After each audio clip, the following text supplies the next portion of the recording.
Howdy trainers, boy have we got something planned for you today here at Lion City League Season 2 Pokemon Unite Qualifier number 2. It's going to be a fun-filled, action-packed knockout stage here today. My name is MJ, and as they're building up the action, let me present to you the people who made all of this happen. We have the three big cats along with our partners Prism Plus, and some of you guys who are watching, you're part of the Pokemon Unite community here in Singapore. Well, next month, don't just watch, join us, sign up for the next qualifiers, which is gonna be the final one because all of our registration fees are finally waived off by Darren Stewart Academy. So we have three big communities making all of this happen for us to give you a format that makes winners out of everyone.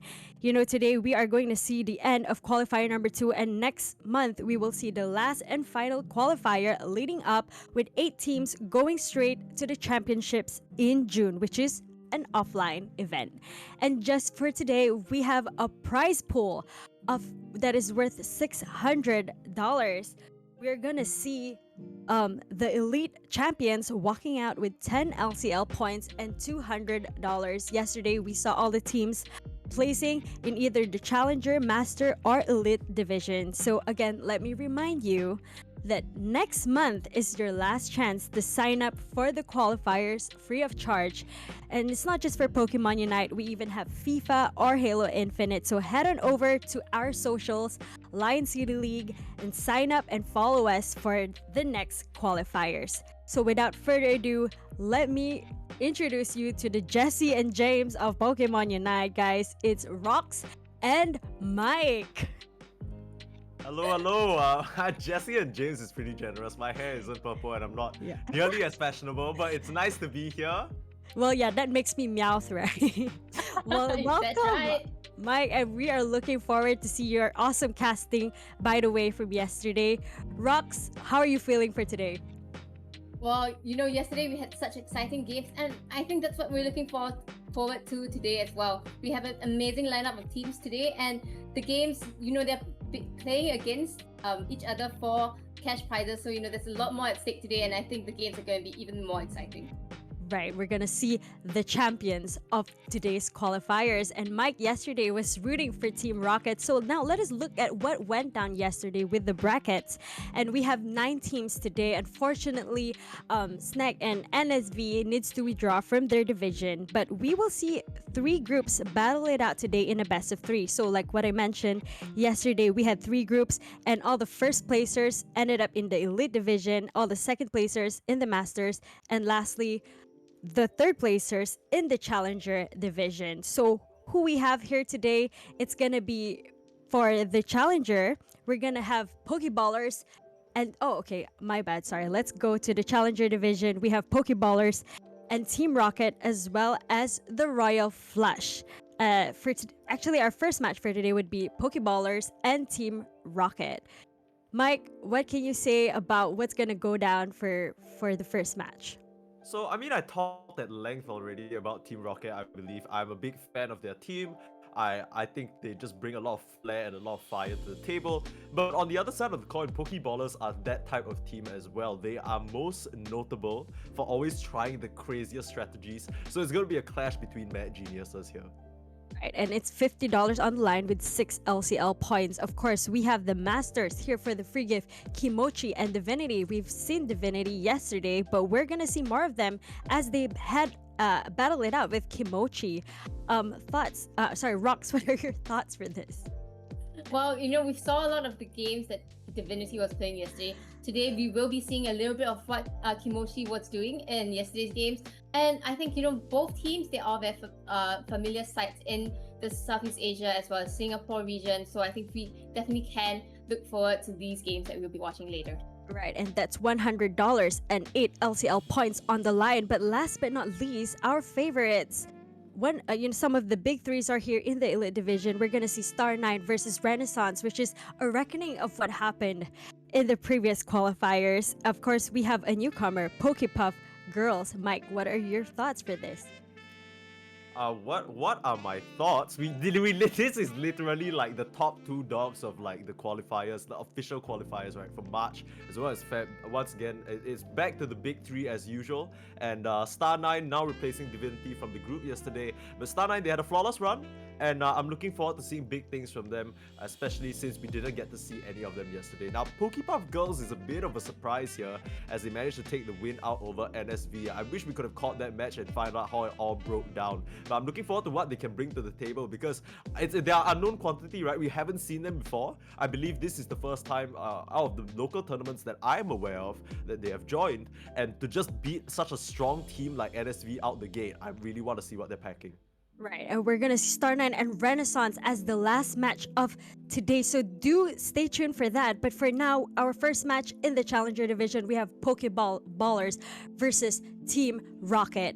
Guys, we were rooting for Team Rocket. They only had one win yesterday, but it was phenomenal. We had 3 games in one match, which is the first time, and today we're actually doing a best of 3 as well.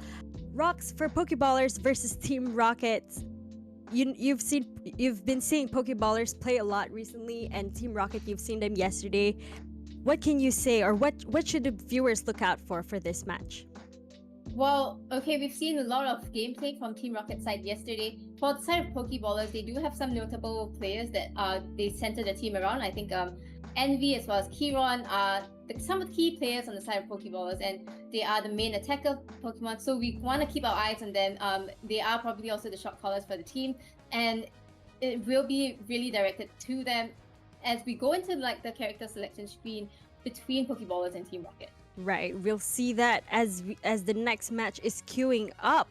Wow, look at those bands that we have. Is it different from what we saw yesterday, Mike?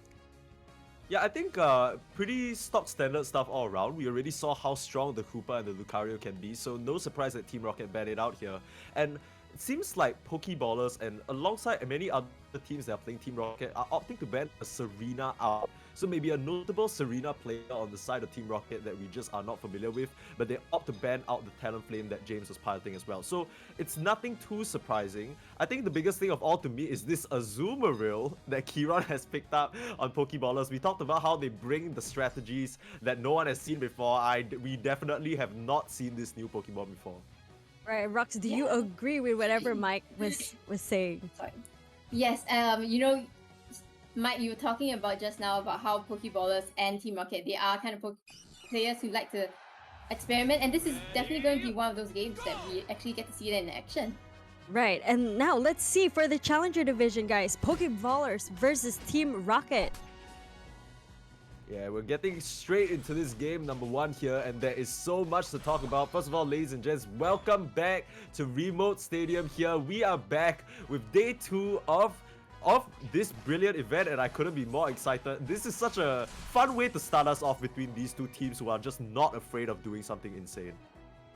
Yeah, and I think, we are straight up looking at a very different strategy. Pokeballers going for the 2-1-2, while Team Rocket actually going for the 1-1-3, and with that, they are able to pressure so much at the bottom lane. So Pokeballers need to be a bit careful, play a little bit more safely for the time being. But at the same time, I think I want to draw attention to the jungle Pokemon on the side of Pokeballers and Team Rocket. We do have a jungle Blastoise.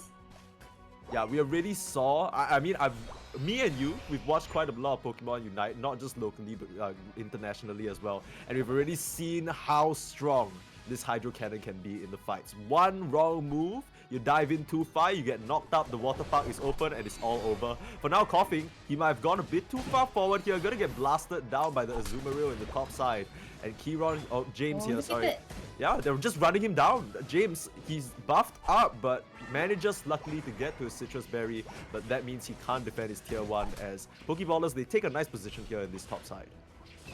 Yeah, and they kind of need to back off a little bit because, the Absol is coming up back to kind of try and find some kills right there. But at the same time, okay, so we were talking about the jungle Pokemon, right, with the water turtle. It's not that common to see that in the Southeast Asian region. It's something we see a lot more in the North American and EU region. But it does come in very clutch, especially in the late game once it has its Unite move. So right now, maybe not too much action. They did kind of get a little bit of advantage in the top lane right there. But other than that, before it becomes a Blastoise, we can it will be quite chill for their side first. Yeah, I'm just thinking about this Hydro Cannon that's gonna come out, right? Just imagine trying to fight into the side of Pokeballers. You have a Surf from coming out from Go Train, and then you have the Azumarill just wreaking havoc, and then right on top of that, you just have a Hydro Cannon to knock everyone out. This seems like a very scary composition for Pokeballer. Yeah, it's personally, from this two teams, it's one of my favorites right now because I think, they do have the slow roll to target, the Venusaur, the C combination on the side of Team Rocket. With this Blastoise being able to target the back lines, especially with the Absol being very squishy. But it does seem that they managed to get a little bit of a kill right there. Yeah, that's a significant takedown for James because we need to keep in mind that this Pokemon's power spike is firmly at his level 9, right? That's where he gets the Hydro Cannon. Some action in the bot side though as they fight over the Vespiquen and Combis. Looks like Team Rocket, they were able to make the space for themselves to allow that Alola Ninetales to clean up. So Jessie able to pick that up for herself. And actually noticing that Team Rocket, they've opted for a sub here. It's Sakaki playing today instead of Ekans. So maybe he wasn't free or something, but it's turning out way better for them in this bot side today. They're finding a bit more success as they start to group and position around the Dreadnought. In comes the Wartortle with the rapid spin. Can he get the last touch? Absolutely not. James, more than enough damage with that Petal Dance, just chases that Wartortle away and finishes the job. Yeah, not enough damage. That's what you're gonna say. And I don't think they have enough to contest. There's the Sucker Punch from Coughing as well, and they firmly chase Pokeballers off of the tier 1. They grab it for themselves. Meanwhile, Kiron top side grabs the Rotom, but still, they are still pressuring so hard. This is looking a bit like the first series that we saw earlier, and the Absol just going absolutely crazy, jumping into the back line, taking down the Ivysaur. Okay. Yeah, that's the Hydro Cannon. It pushes them off for now. But the thing about the Hydro Cannon is it does knock up, yes, but how much damage does it do? Clearly not enough as they drop to the deck. And Team Rocket, they're going to be licking their lips with that one. That was a great fight for them. Not enough sounds like exactly what we've been seeing so far. Team Rocket just getting the early level 9 onto the Venusaur for the Dreadnought fight just benefited them so much. We see how much this Venusaur has been doing, even pushing towards the tier 2 just now. Wow, they just have so much against the side of Pokeballers. And exactly like what you said, the Blastoise just didn't have enough damage, even though it had a good knockout that kind of deterred Team Rocket from over pushing a little bit right there, giving Pokeballers a little bit more space, a little bit more time for them to farm up the levels that they need to come back into this game. I was just about to say, Kiron's having a bit of a nice little situation here, being left alone, and that's until James makes his appearance. The Venusaur hasn't previously come up to this top side ever since that Dreadnought fight, but now trying to make a home in this top tier 1 of Pokeballers. Envy trying to do what he can to push them off his precious goal zone, but to no avail. There's too many Team Rocket members here to contend with, and now, like the attention notice says, they are struggling to keep up. Even if it's only by a bit, it's the levels where it feels like it's starting to fall behind for the side of Pokeballers. Yes, and I think it's very hard for them to take any of the team fights against Team Rocket, especially because the initiator Pokemon, the Slow Roll, is not level 9 yet. It doesn't have that Slow Beam that, locks the Pokemon down on the side of Team Rocket. And I think it's a good idea that Pokeballers are not actually contesting for this Dreadnought. Okay, maybe the Slow Roll only, but the other Pokemons are doing other stuff around the map, trying to find EXP in other ways, dunking in balls, and I think that's exactly what they should be doing.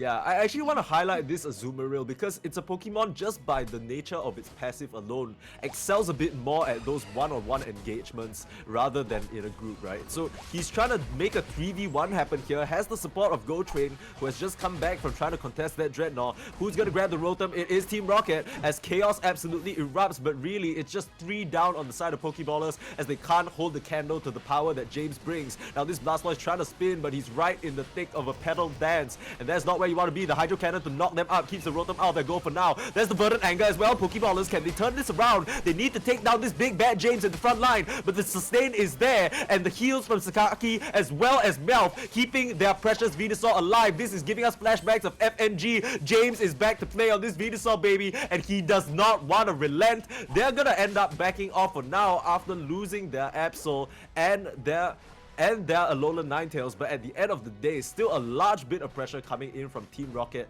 and they force out the Unite move from this Blastoise. So Envy is gonna have to try and farm that up in due time. Yeah, and Pokeballers trying to find every single possibility for them to actually come back into this game through any of the fights, and getting the Absol itself is already a very good opportunity for them, but unfortunately, it doesn't translate to anything more than just one knockout. And I think it's still not enough because we're looking at a Venusaur that's still level 12, a Blastoise that's still level 12, a Azumarill that's also level 12, and Zapdos will be coming in 1 minute, and they need the last power spike in order to contest Team Rocket. Yeah, I mean, Go Train, he's not had the best game on this slow, bro. He's been picked off repeatedly and just can't seem to find the levels. There's a Sucker Punch from Coughing, hunting them down. Lunamaru, the last touch is there. Can't grab it onto Kieron. Kieron is down as well. KO streak of 2, the nice sustain. I feel like Sakaki and Meowth, they've just been doing so much to keep the carries of their team alive. And Coughing, it looked like a bit of a tough situation, but he manages to grab 2 for his troubles. Meanwhile, Team Rocket, they're splitting the map to perfection. What better combo, like MJ said, than James and Jesse to tag team up this Dreadnought as we're taking down to the final stretch. This is looking all Team Rocket right now. Yeah, it's exactly what you say. Team Rocket really fighting as a unit. I think, like what Team Rocket actually is in the game, they are kind of also doing just that. And Pokeballers, they are kind of taking fights a little bit too separately, and I think if they want to come back into this, they need to go together, and they do get the slow beam onto the Venusaur, and that initiates the fight. Where's the follow-up? They slow beam James, but the entire time no one's doing damage. You know who's doing damage? Is James with the Verdant Anger. He's trying to do what he can. There is Blastoise in the thick of it all. Where is the Hydro Cannon? He needs to toss it out now, but it's too late. His whole team is down. And Envy, he waited till the last moment for when all of his teammates had already dropped, and this Rapid Spin is gonna do absolutely nothing. Team Rocket, you mentioned it, they need the slow beam to make something happen, but they throw it out so early, and now they're just gonna swoop into the goal zones. Yeah, I think what actually happened in that fight was that the slow beam was up, but the Hydro Cannon might have not been up at that point. Pokeballers, they did use that Unite move at the 3-minute 20 mark, and I think, they just needed a little bit more time. Maybe the engage was too early, and not only that, they were kind of approaching it from the choke point like we saw yesterday. That's never the best decision to actually go in for, and I think that team fight went right into the hands of Team Rocket with that decision. It feels like they made it so easy for James because he just stood there, he tanked the slow beam, and then there was no follow-up, right? Like you said, it's very realistic that the Blastoise simply didn't have his Unite move. That's definitely what it looked like, because I don't think he would have waited that long if not for it just not being off cooldown. But now look at James, he just does not care whatsoever, has Sakaki to back him up, and he's just gonna start cleaning up. This Blastoise, for the longest time, one Beyblade is bigger and stronger than the other. You know when you play Beyblade as a kid, and then you got your tiny little starter one, and then your friend just comes in with the giant metal one with all the they zeng until them zai. Yeah, that's what it feels like right now. The Blastoise just literally can't stand up to him, and I feel like, Azumarill, Kieron did show some shining moments, but I don't know whether this pick really ended up working out for them. Pokeballers, as the timer ticks down, I believe this first game is going to go easily to the hands of Team Rocket. Yeah, exactly. We had such high hopes for this Blastoise combination on the side of Pokeballers. There was so much potential in this pick, but it just didn't show. I think they just didn't engage in the team fights well enough to actually make the most of this Unite move that they had. And yeah, I do agree that Azumarill pick is quite an interesting one. It's nice to experiment, but at the same time, you need to know how to synergize that Azumarill with the other Pokemon that you have selected as part of your team. Yeah, I mean, quick tap through the score here. We could just cut straight through the battle data. Yeah, I just want to point out, look, my MVPs are the 2 supports on Team Rocket. Look at their assists, 26 and 23. They were there through it all. Every single time when James, Jesse, and Coughing were trying to cause some havoc, there were the Blissey, was the Eldegoss to just back them up and keep them up and fighting. And really, I don't think they could have made that much leeway without those 2 backing them up. Yeah, definitely. We are so used to seeing the Venusaur Blissey combination, and the Eldegoss gives them generally all enough kind of sustain for team fights, and especially for the episode. Because it is that squishy with that Ninetales as well, giving it damage reduction. That team composition just has the early to mid game, late game covered, and I think that showing was definitely very strong. Right. Actually, you guys were mentioning about Azumarill being an interesting choice for the Pokeballers. Rox, you said that their picks were good, but they just had to up their game. So would you still recommend for the Pokeballers to choose Azumarill, but just kind of change their strategy this time around? Well, I guess Azumarill does have its uses. It has a very interesting passive ability that allows it to take 1v1 fights. But as you can see just now, Team Rocket, they kind of always gather together and go as a unit. Because of that, it's very hard for Azumarill to find an angle in to do these 1v1 snipes other than the laning phase. And I think because of that, Azumarill, maybe it's better choice to actually go for another Pokemon instead. Right. And talking about choosing another Pokemon, you guys also mentioned that the Slowbro was, struggling to level up. Mike, what do you think could have happened? Could they still choose the Slowbro for this next round? I think the Slowbro is a great Pokemon. I feel like I preach about the Slowbro all the time. Yeah. I'm a big Slowbro enjoyer. But the thing is, when you put the Slowbro in a lane where he's just not gonna get EXP, we saw the 2-1-2. They're trying to run their support in the top side to support Azumarill, right? And because of that, the Bulbasaur, as well as the Slowbro on the bot side, they just suffer. They can't get their levels up, and they just can never get to a point. And I think you just kind of need to be a bit more focused with what you're trying to, prop up, right? Is it this Azumarill? Is Azumarill gonna be your main win condition? Because if it's not, then you kind of need to make sure the rest of your team can keep up as well. Right. Actually, both teams had a Venusaur, but only Team Rocket were managed to position themselves well and make full use of that. Do you think that they're gonna ban Venusaur for this round? Yeah, I think, we've seen this ban happen a lot in yesterday's game itself, right? This Venusaur, everybody uses it for the first round, and afterwards, they all decided this thing is too menacing, this thing is causing too much havoc in the map, it should go away. And yes, maybe we will see that ban happening because, the combination of the Blissey to the Venusaur is something that we've seen for so long. And if you're just not able to counter that, I think a ban is definitely where it will go into. Well, what about you, Mike? What are you foreseeing any changes that they might do for this next round? So the thing is, we saw Team Rocket, and There you go. Yeah, it's right very there, unexpected. Wow, right there in the bottom right corner, ladies and gentlemen, I'd like to bring your attention to that Toad being excluded from this match. I think that makes a lot of sense, but I kind of want to see Team Rocket show an alternate strategy, right? Team Rocket, we see them when they're on their strong picks, they can really perform and show up, but once they're sort of forced off in the series that we saw yesterday also, once the bans swap around to target them, that's where it gets a little bit difficult for them to adapt. I want to see that adaptability come into play because that is one of the hallmarks of a good MOBA team, right? You need to be able to adapt in these best of threes. Right. And Rox, looking at the picks of the team, what can you say or foresee for this round? Well, I think we've seen this team composition on the side of Team Rocket before, but on the side of Pokeballers, it seems like, they find that angle with the Azumarill and they kind of want to push that potential of it further right now. Azumarill really did just release, and maybe they kind of want to showcase that Pokemon a little bit more. So we'll see if they are able to put that to good use. But we also see a little bit of changes on their team as well. Mike wants to say something. Did you see that float stone on the Cinder Ace, or am I just tripping? I swear that Cinder Ace has a float stone. What is going on? Well, you better not be tripping now as we go into Team Rocket versus Pokeballers for their second round, and it could be their final one.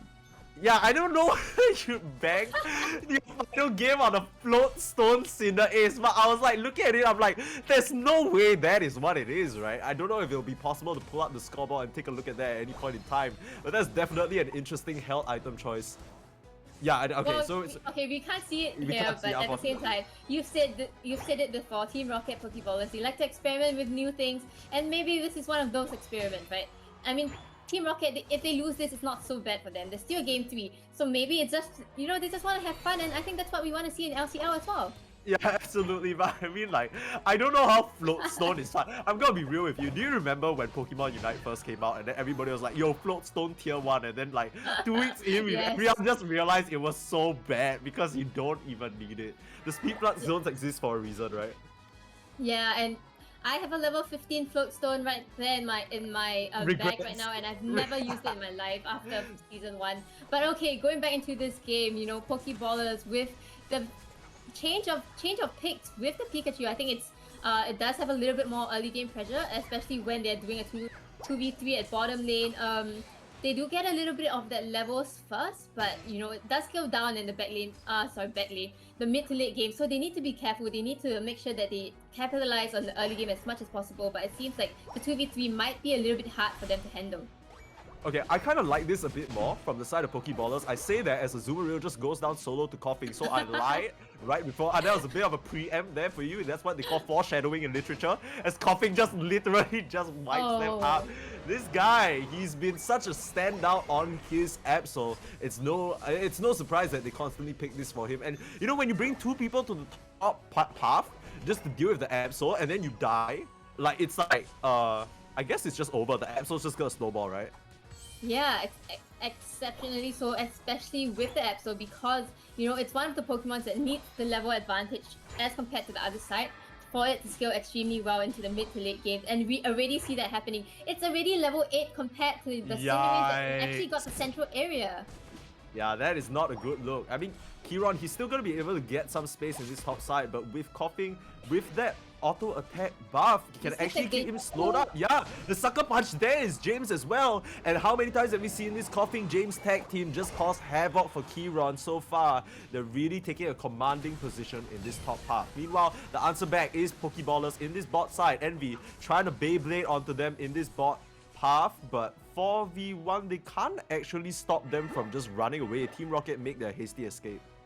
Yeah, and not just that, you know, we've talked about how the Blastoise comes online only at level 9, and it doesn't seem possible at this point with the Dreadnought already spawned and both teams already rotating down. Maybe Pokeballers shouldn't be here. They might want to be farming around the map instead of trying to get this.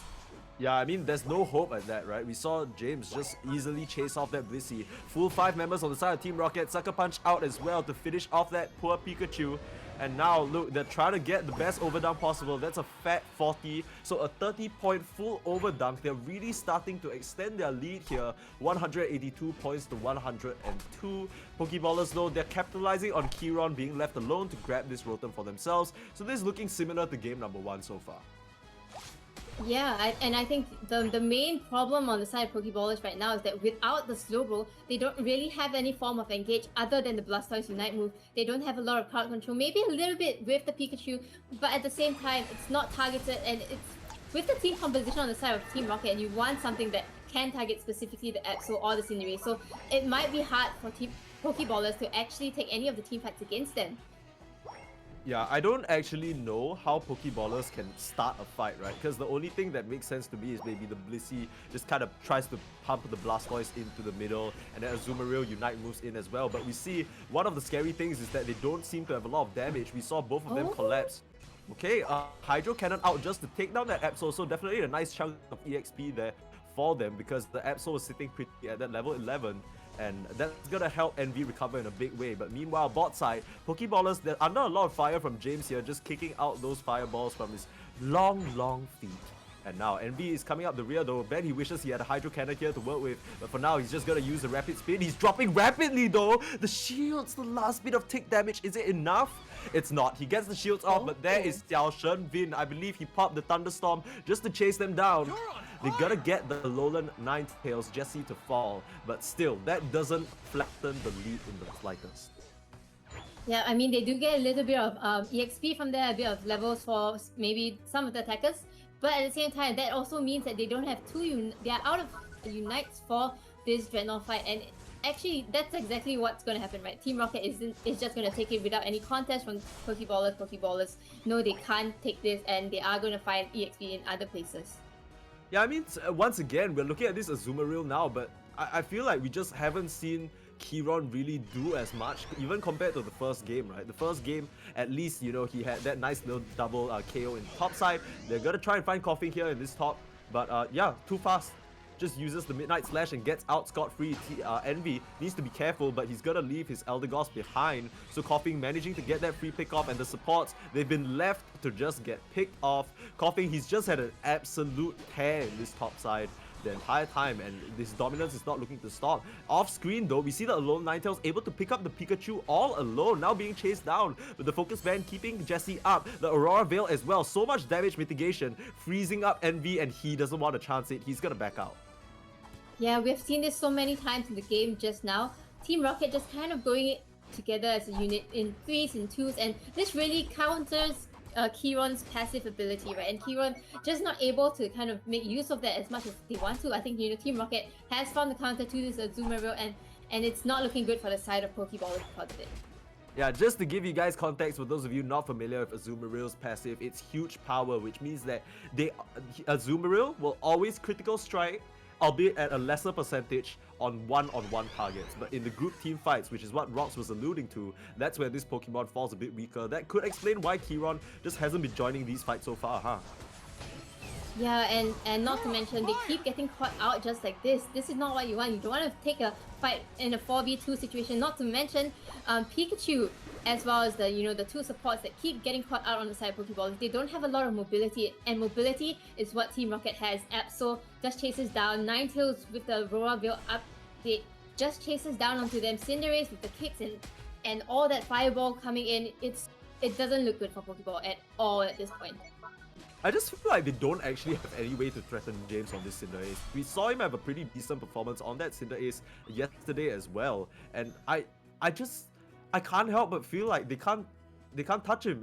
Okay, so I'm not really sure whether it was him or somebody else, but this just feels like the common thing with Cinderace, right? You kind of put two nice support Pokemon beside him, and then okay, Meowth walking into a bit of an ambush here. Has to be careful. James is there to back him up. And there's the Aurora Veil as well. It's going to ward them off as we're near the final stretch. The points are still relatively close because Kiron has been able to make a lot of space. It's the nice button out to dodge. There's the Cotton Cloud Crash. They need to get this team fight. There's the Hydro Cannon. Is it available? There it is. Pops them all up. The shields are there though. For now, it's the Eldegoss Burst to drop from the side of Pokeballers. This could be the team fight to make it all happen, but they can't get the touch onto James. He's just raining in pain from afar. And just like that, fall down, coughing. Not even needed to clean this up. They just grabbed that with ease. It looked like it could have been a beautiful initiation, but a nice eject button dodge out from James saves the fight for his team, and Team Rocket, they're gonna swoop in. Yeah, it's exactly what you said, right? Like the Blastoise with the Unite move in. Actually, a really good angle for the team fight considering that they were in the choke point. But unfortunately, with the double support and the damage reduction from the Ninetales, this Cinderace is just never dying. And I think, that's exactly what we saw. Team Rocket made use of that, and they fought back from there. Took the team white, took the Zapdos, and now the point lead is just phenomenal. And this feels like a whole different Team Rocket from the one we were seeing yesterday, right? Yesterday, they were kind of scrapping it out. They were trying to even go even in the bot path especially, but now especially like with Sakaki on this Eldegoss, they've just kind of been breathed new life into them. They seem so powerful here, and they all know exactly where they need to be. This might not be where Jesse wants to be right now. Mel's gonna try and come in and save him, but now Kiron in this 1v2 situation, it still works out because it's a lone Meowth, and poor Blissey finally gonna go. I say No, that. not really. But the blazing bicycle kick comes out. James, he's just dishing out the damage, and he's just too strong for them to deal with. James, he's like, don't touch my support. Get out of here. You ain't even gonna get that. A KO streak of 3, and he's still hunting down Envy. He's not done. Eject button out. The maneuverability is there, and he gets a ball. Beautiful stuff coming out from Team Rocket to close out this game number 2, and they had a dominant first game and an even more decisive game 2 victory here over Pokeballers. They're gonna take this series 2-0 with some stellar team play. Yesterday they were up against the top few teams, and Team Rocket today, coming into day 2, they are making every other game look like cake. Wait, what did I say? Like an ease, honestly speaking, and they have shown such dominance against Pokeballers in the first 2 games of the day, and we can expect really good games from them as well. Let me see that float stone real quick. I need to confirm my suspicions. There's no way.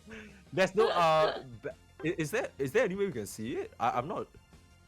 No, we can't. Oh, that's a shame. I'm so sure. Somebody please go back and clip that or something. But man, look at how much DPS they've done. Damage dealt 80k from Jesse, 80k from Coughing, and close to 90 from James. And once again, all enabled by the supports, right? Meowth and Sakaki, they're always in the right place. And we talked about how Azumarill needs a 1v1 situation or just a singular target. The supports are just always tag teamed up with somebody who's getting caught out. It never comes to any sort of fruition. Any move that Pokeballers try to make just gets snuffed out. Yeah, I mean, looking at the damage taken, look at the damage taken by the Cinderace. It's hardly touched, or 18k damage on him. It's all kind of spread out quite evenly across the other 4 Pokemon, and that's exactly what this team comp is trying to do, right? They want to channel everything into the Cinderace, let him do all the damage, and everyone else is just meat shields in some sense. Yeah, I mean, they definitely shielded him really well, even in the last fight. Like, yeah, what a commanding game to start us off here. Team Rocket definitely signs of life here from them after what for. I mean, they had a nice win on on day one, right? But apart from that, they kind of got slapped around a little bit, and it felt like some points they were a bit lost as well. They weren't sure what to do, but here they're so sure. They had a bit of a team talk. They went out to eat. They're like, guys, you need to get it Got it in together. the bag. Yeah, they got it in the Yeah. bag now, baby. I want to watch more Right. Team Rocket if possible. Yeah. Today they are really not playing. Let's take a look at the brackets after this game, where we're looking at the Challenger Division with Team Rocket winning both games and Pokeballers losing one game, which is today. Oh, yeah, right, correct, in the matches, sorry. Yeah, so we will not see Royal Flush in today's stream, but however, we are gonna look at the Masters coming up, which is Kimochi versus Divinity. Right after our break. So for you guys, we saw Pokeballers play in the previous qualifier, and this qualifier we got a surprise from Team Rocket. We really love them playing. It was $50 on the line and 6 LCL points for the Challenger Division. If they come out as champions for the Challenger Division, we're rooting for them, Team Rocket and Pokeballers. We love seeing you guys. We'll probably see them again in qualifier number 3. And for all of you guys watching, and you want to join for the next qualifier, do head on to our socials in Lion City League and sign up, because there's prizes for everyone. And again, every entry will have a chance to win the Prism Plus gaming monitor. So to wrap up the first match of the day, Rox, which was your favorite moment in the game? Well, I think overall in the entire game, I think Team Rocket took all the fights really well. They were always grouped up together, and I think at every single point, it looked like they knew what they were doing. They knew when to take their engages, and I think that was what won me the game. I wouldn't say it was like any single one point at all. Right, yeah, quite honestly, all I keep hearing is James. Yeah, Truly the yeah, MVP, right? You're absolutely right. Like James in that first game, he was just the meat shield that we knew he could be from FNG, right? That was a miracle performance of their dominance there. And the second one, the nice little eject button out just to get out. He knew exactly what he needed to do. So really nice stuff from James there. Right, and congratulations, Team Rocket, for getting this round. All right, so let's go on for a quick break. But next up, we'll see Kimochi versus Divinity.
Are we showing Masters?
Welcome back, trainers, to the Lion City League Season 2 Pokemon Unite Qualifier number 2, the knockout stage. And we have just watched the Challenger Division with Pokeballers versus Team Rocket, and Team Rocket taking in the first win of the day. And of course, we also have Royal Flush in that division. But for this match, we are going to be seeing people from the Masters division, that is Kimochi versus Divinity. Well, you know, you guys are very familiar with these two names. Mike, what can you say about this matchup? I think we saw Divinity yesterday. They had a bit of a weak start against Renaissance. Didn't really put out as much as a fight as we expected. Of course, they managed to come back over. I think they ended up beating Team Rocket was their only win. So now they find themselves in the Master Division.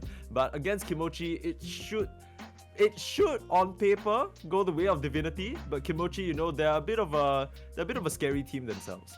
Right, Divinity being one of the big three names here in Pokemon Unite Singapore.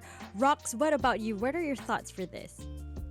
Well, I think Divinity has shown us a very strong showing, not just in yesterday's competition, but other competitions in Singapore as well as regionally as well. Kimochi does participate in some of the competitions as well, but I think, you know, based on what we've been seeing, Divinity does have a better track record as compared to Kimochi. I think Kimochi, though, I think they will definitely put up a good fight against Divinity. They've definitely seen them on the ladder, and I think we can definitely look forward to watching a good show. Right, and unfortunately, we would not be seeing Here for the Free Gift on the stream, but they are still in it for the Masters division with $100 and 8 LCL points on the line. So just to remind all the viewers, as they accumulate all these points through the 3 qualifiers, the top 8 teams will head on over to the finals in June, which is an offline event. So again, we're going to be seeing Kimochi and Divinity for this match, but Here for the Free Gift, we are not able to see them. But with their current standings, you know, we see that they have lost one match.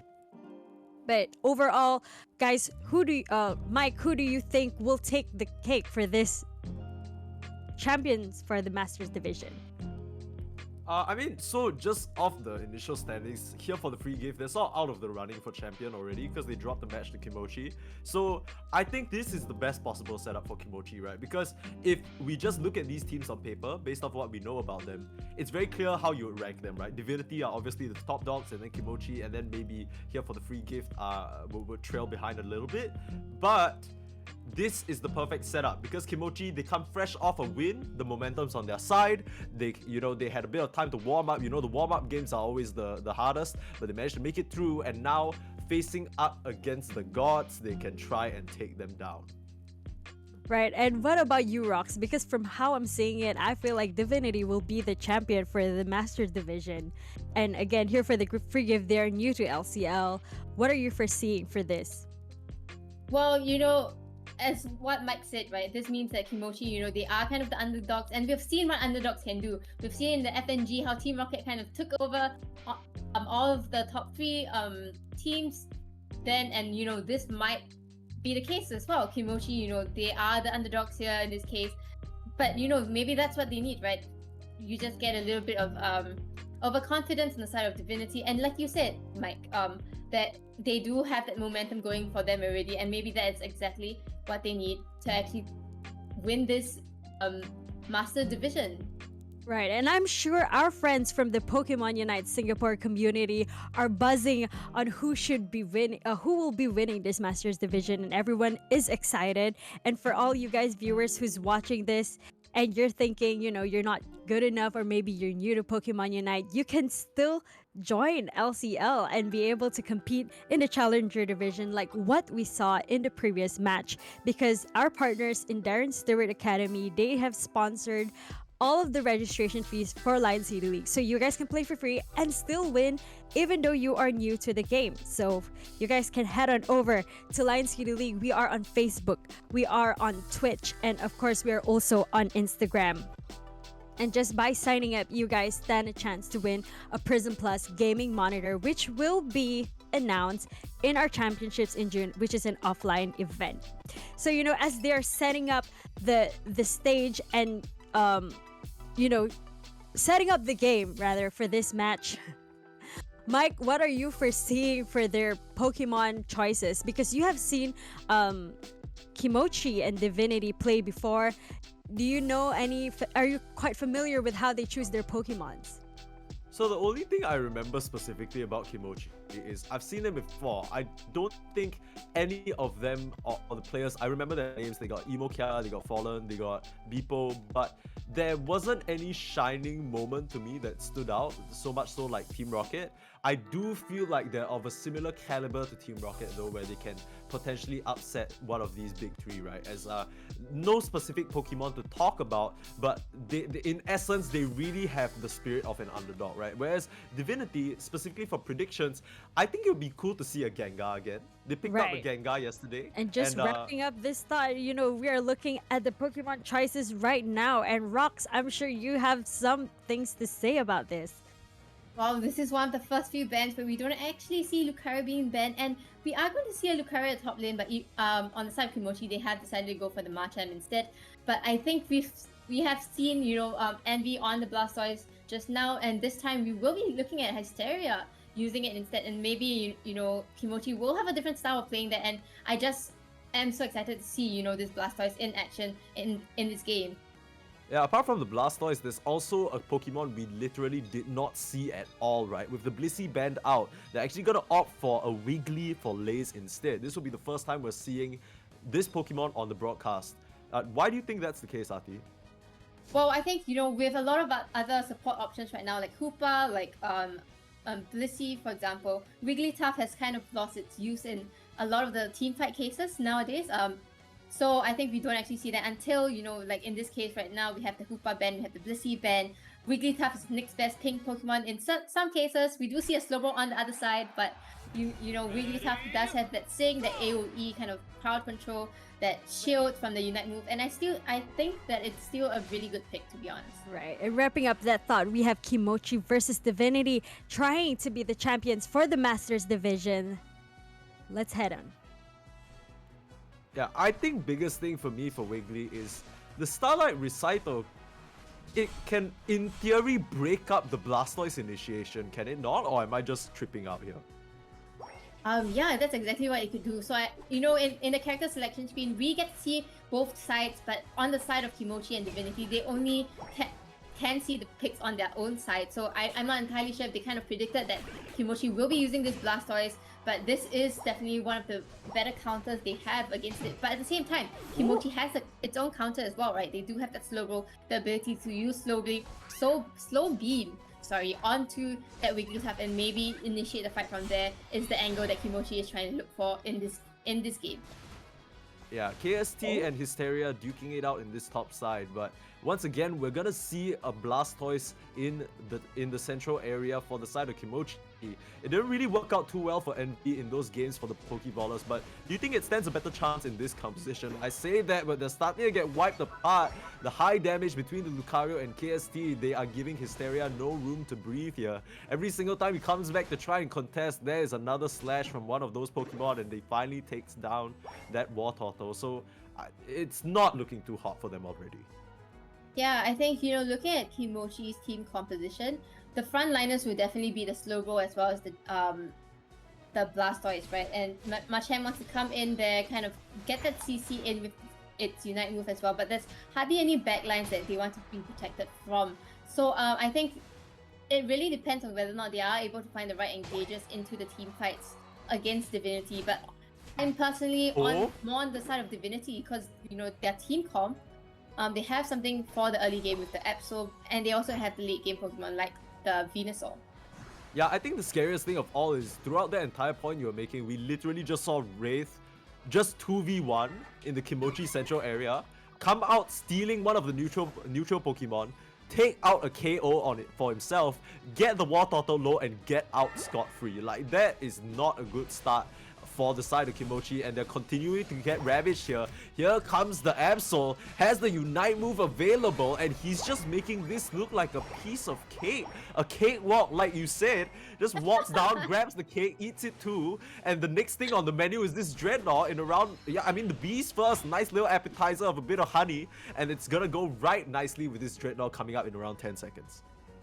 Yeah, I think, the level differences already before the Dreadnought even spawns is so apparent on the side of Divinity. I think it's very hard for Kimochi to contest this at all. They shouldn't be giving up. It's like, what are they doing? No, Rox, this is not what you want to see. That Pikachu just disappeared. I don't know where he went. The Absol just did a little just popped him right from underneath. But there is the War Turtle still trying to go in. Doesn't have the Unite move, and the Machamp, Imokia, they can't even get the last touch on KST. Omen's trying to come in to do what he can. There is the Sucker Punch to get him to safety. They're gonna get the Dreadnought. He ends up dropping on the Absol finally, but Wraith is here to clean up shop. There is the Bone Rush sweeping in with the extreme speed. Oh man, this is looking like a disaster. Omen, he has 40 points to speak of. He takes down the Eldegoss. He gets 2 return pickoffs, but the Aura Sphere, doesn't get the clip on the Pikachu. So at the end of the day, they managed to get the Dreadnought. They get quite a few key KOs back to back. Going all the way in. Yeah, he just does not. He is so aggressive. He doesn't care at all. He knows he has that level advantage and just wants to go in for the KO. But that's crazy. He manages to get out with that Bone Rush. Bone Rush has such a great utility move. Just giving you enough mobility to get in and out of fights just like that. And wow, I think Divinity is just showing so much dominance in this game right now. Yeah, I don't think Imokia can stand up here. He's gonna go and get those citrus berries to keep himself alive. But KST with the Sucker Punch. Oh, actually forced to pop the Barrage Blow here. So the defense boosted up. Here comes the punches back, knocking them down. But he's gonna be the first one to drop. There's no backup, but there's the Hydro Cannon. Can they get? But dodged out by KST. The slash just to avoid the water keeps his coat clean. And they are able to take out the tier 1 goal. That was such a slick move from KST. Very nicely timed Night Slash to just juke it out with the Blastoise and just getting that hit onto a Pokemon that is just 3 levels below you. Blastoise as a tank Pokemon, just not tanky enough at all. Yeah, and then not to mention, Absol comes with built-in bonus crit, as if you needed any more factors working against you, right? Hysteria, he's gonna be suffering from a bit of PTSD after that one. He doesn't want to go up against that Absol anymore. Like you said, the level advantage looking absolutely disgusting right now. Yeah, I think Absol already at level 12, just needs one more level for its final power spike. Pikachu only at level 11. They do need that AoE to kind of control the side of Divinity a little bit more because of this Venusaur, right? It's just rushing into them, giving the vision to Absol to know when to engage in the team. Okay, slow him! Slow him! You said he rushed in a bit too far. The Cotton Girl Crash wasn't there in time. There's Lace, the Starlight Recital, keeping him up with the shields.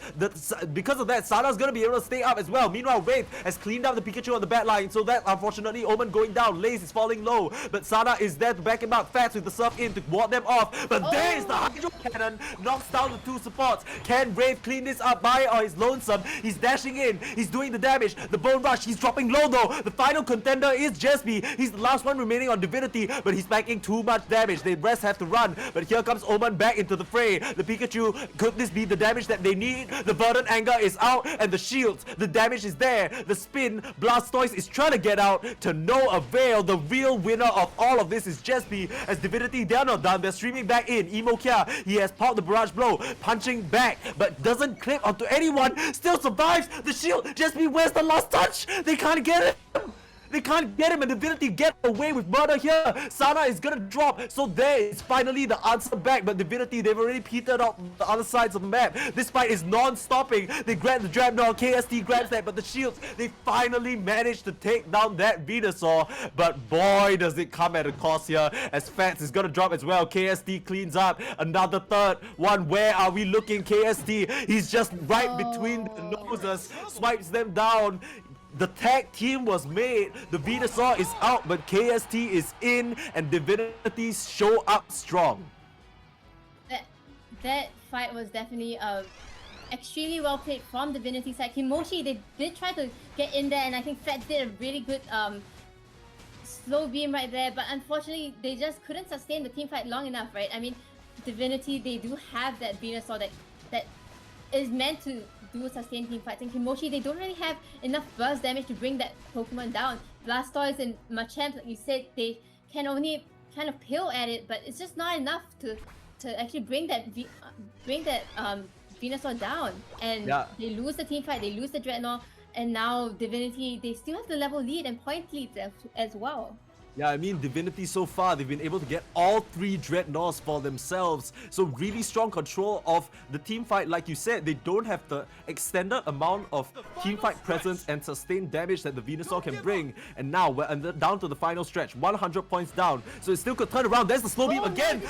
But the shields are there. No, they get him. They get him. He's down. So they're surging forward now. This is their time to strike. But the Absol is still up and running. There's the Hydro Fire. Can they turn this around? Kimochi, have they defeated the gods? Wraith is out as well. The last one. No, Wraith is not out just yet. He's trying to do what he can. But there's a 5-man. Just Kimochi like that. Find the angle into this fight, coming in from the choke point. They force Divinity to fight right there. They get the Unite moves off with the slow-mo. Fats doing such a great job getting the Venusaur with the Blastoise. Oh my god, that team fight was just so good for Kimochi. That was perfection. We talked a lot about the dangers of the choke, but I always think it's Yang when it's Venusaur. But Divinity's Venusaur, he just falls for the bait. Fats grabs him, lifts him up into the air, and the entirety of Kimochi just collapse onto him. And just like that, Jesby, he might have gone a bit too far forward. That is not what he wanted. Maybe he was watching the clips from yesterday. He's like, yo, I can do that too. No. That, I mean, just like that, Kimochi 600 up now. And Divinity, they have no choice but to try and push here. Yes, and the point difference right now, it's going to be a bit hard for Kimochi to defend this actually. They might want to give this goal off to defend the tier 3 instead. But they are, Divinity still kind of pushing into trying to get a little bit more points. They just need a bit more, 225 seconds though. Okay, they're gonna get 20 in. There's 200 differential here. They're gonna need to try and do the damage. But there's the Barrage Bow pushing them away from the goal for now. The Hydro Cannon as well. But there is the Starlight Recital. The shields are up. Now it all comes down to who has the Buddy Barriers and who does not. But the Slow Beam again. Just Jesby, the damage dealer is just neutralized, and they're starting to clean up. KST is trying to do what he can on the Absol, but there's no time to work with, and Kimochi, they just sneak this one right from under Divinity's nose. Just an amazing display of, just having that focus right on Kimochi's side. They were losing the entire game, but they knew what mattered the most was the Zapdos fight. And you know what? I think the MVP for me in this game is really KC Fats. He did such a good job targeting those people with the slow beam, and I'm just like, oh my god, he just turned the game on its head for the side of Kimochi. And this is the weakness, like Venusaur, so far every time we've seen it, it's been paired with the Blissey. But they know, even though this Venusaur has a good early start, everything, it doesn't matter if we can just completely neutralize him. He doesn't have the Blissey to get him out of that situation, and Jesby, he just keeps getting caught out in those final moments, and just like that, their main damage dealer is down, and it all falls apart. Kimochi, they sneak one right from... What just happened? Wow, that was certainly one of the best comebacks I've seen so far. I think, Yeah. this slow roll just does so much. And we finally see, right, how useful this Blastoise actually can be in a team fight like that.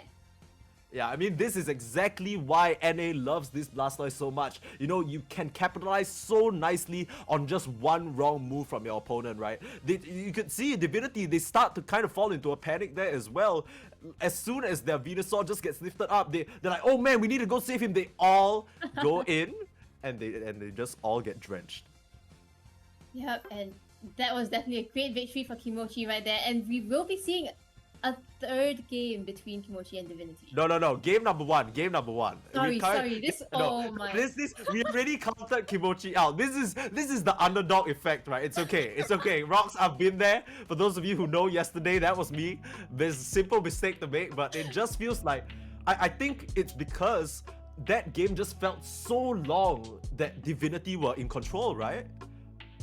Yes, exactly. They were taking up all of the objectives in the early game, mid game, and late game. It looked like it was very hard for Kimochi to come in, but they kept up their focus on the Venusaur. Right? They knew that was the target to go for. Fed went in, and then they saw the opportunity, took it, and that was exactly what happened in the game. Yeah, yesterday Rox kept preaching about, going for the choke point. And apparently this was the turning point for Kimochi this time around. Rox, what do you think happened? Why they managed to pull it off?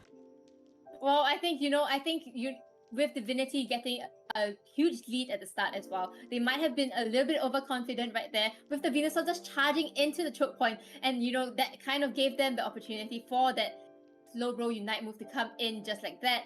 And I think, yeah, that was probably the worst decision right there, right? He just charged in, guns blazing and all, but just get caught. Yeah, we're looking at Slowbro and Venusaur having the power plays for this game.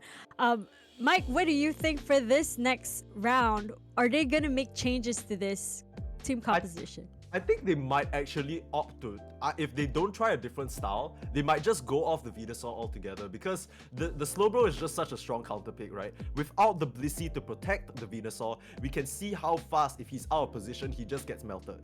So I don't know if they're still gonna feel very confident about the Venusaur, because everything went well just for them to get swept away by a team fight. Maybe they're gonna try a different approach instead for Divinity. Right, and actually Kimochi, they played one game before this. They also won it against Here for the Free Gift. And Divinity, this is the first game for, the first match for today. And, it's not looking well, but again, they are the top 3 for a reason. Rox, what are you foreseeing for this next round? Well, I think, Wraith is extremely good on that Venusaur, right? So I think they still might want to keep it there. And it's done so much for them in the previous game. What I think will happen is a ban. I think they will be banning that Slowbro if they choose to go for the Venusaur, because Fats does so well with his Slowbro, and I think they recognize that right now and they need to cut him off. Yeah, and it was so intense up to the last few seconds. Actually my baby Venusaur was like quivering in fear and watching the whole thing come down. Mike, which was the point where you felt like, oh, I was wrong about this? No, the thing is, I just want to say, if you're on Divinity and anyone other than Wraith is playing Venusaur, it's like, I think after this game, Jaspi might just have had his Venusaur privileges revoked. It's just gonna go back to Wraith now, like Artie said, and it's gonna be the Slowbro ban, right? Because I think as soon as we saw the first Slow Beam, we you can tell Fats has his eyes on the money. He knows exactly what he needs to do. He knows what to go for. Yeah, so from there, it's just you need to have someone body for the Venusaur, but if the Venusaur's just running in hey, woohoo! And it's just, you can't catch up to him. He's so fast, right? It's not gonna happen. Right, so with those thoughts in mind, for this round 2, which might be the last round, we don't know if Kimochi will win this next round. Rox, are you Team Kimochi or Team Divinity? Well, I think, my bet is still going to be on the side of Divinity. I think they play very consistently throughout the season, but Kimochi has shown us that they have what it takes to do it, right? So Kimochi, if you're listening, prove me wrong. Ooh, that's right. This is the champions for Masters, guys. Earning, if I'm not wrong, 8 LCL points for that. And Mike, what about you? Are you Team Kimochi or Team Divinity? I'm Team Kimochi. They really climbed the ladder. Why don't you just punch God a few more times? Like this, Divinity, let me remind you, are not only just one of the big three teams, they are the March regional champs. Like they beat the other Southeast Asian teams in the region to become the champions. So the fact that Kimochi just gave them a big slap, Fats just walked up, spat on them. Yo, this is some shit. I'm here for it. This is some shit. I want to see this. Right, guys, and you saw it here first at Lions League Pokemon qualifiers. It was such an exciting match to watch. We also had a great first match for the challengers, and we are still in the Masters. We have not even reached Elite Division yet, which is, everyone is looking forward to Star 9 versus Renaissance. While they're building up the lobby for the next game, Rox, do you have any other thoughts that you want to share with regards to the game? Because it was really mind-blowing. I was just watching it and everything happened so fast. Oh, it looks and it actually looks like we were really going into the next game. And slow roll is definitely banned from the side of Divinity. Yeah, not surprised there at all.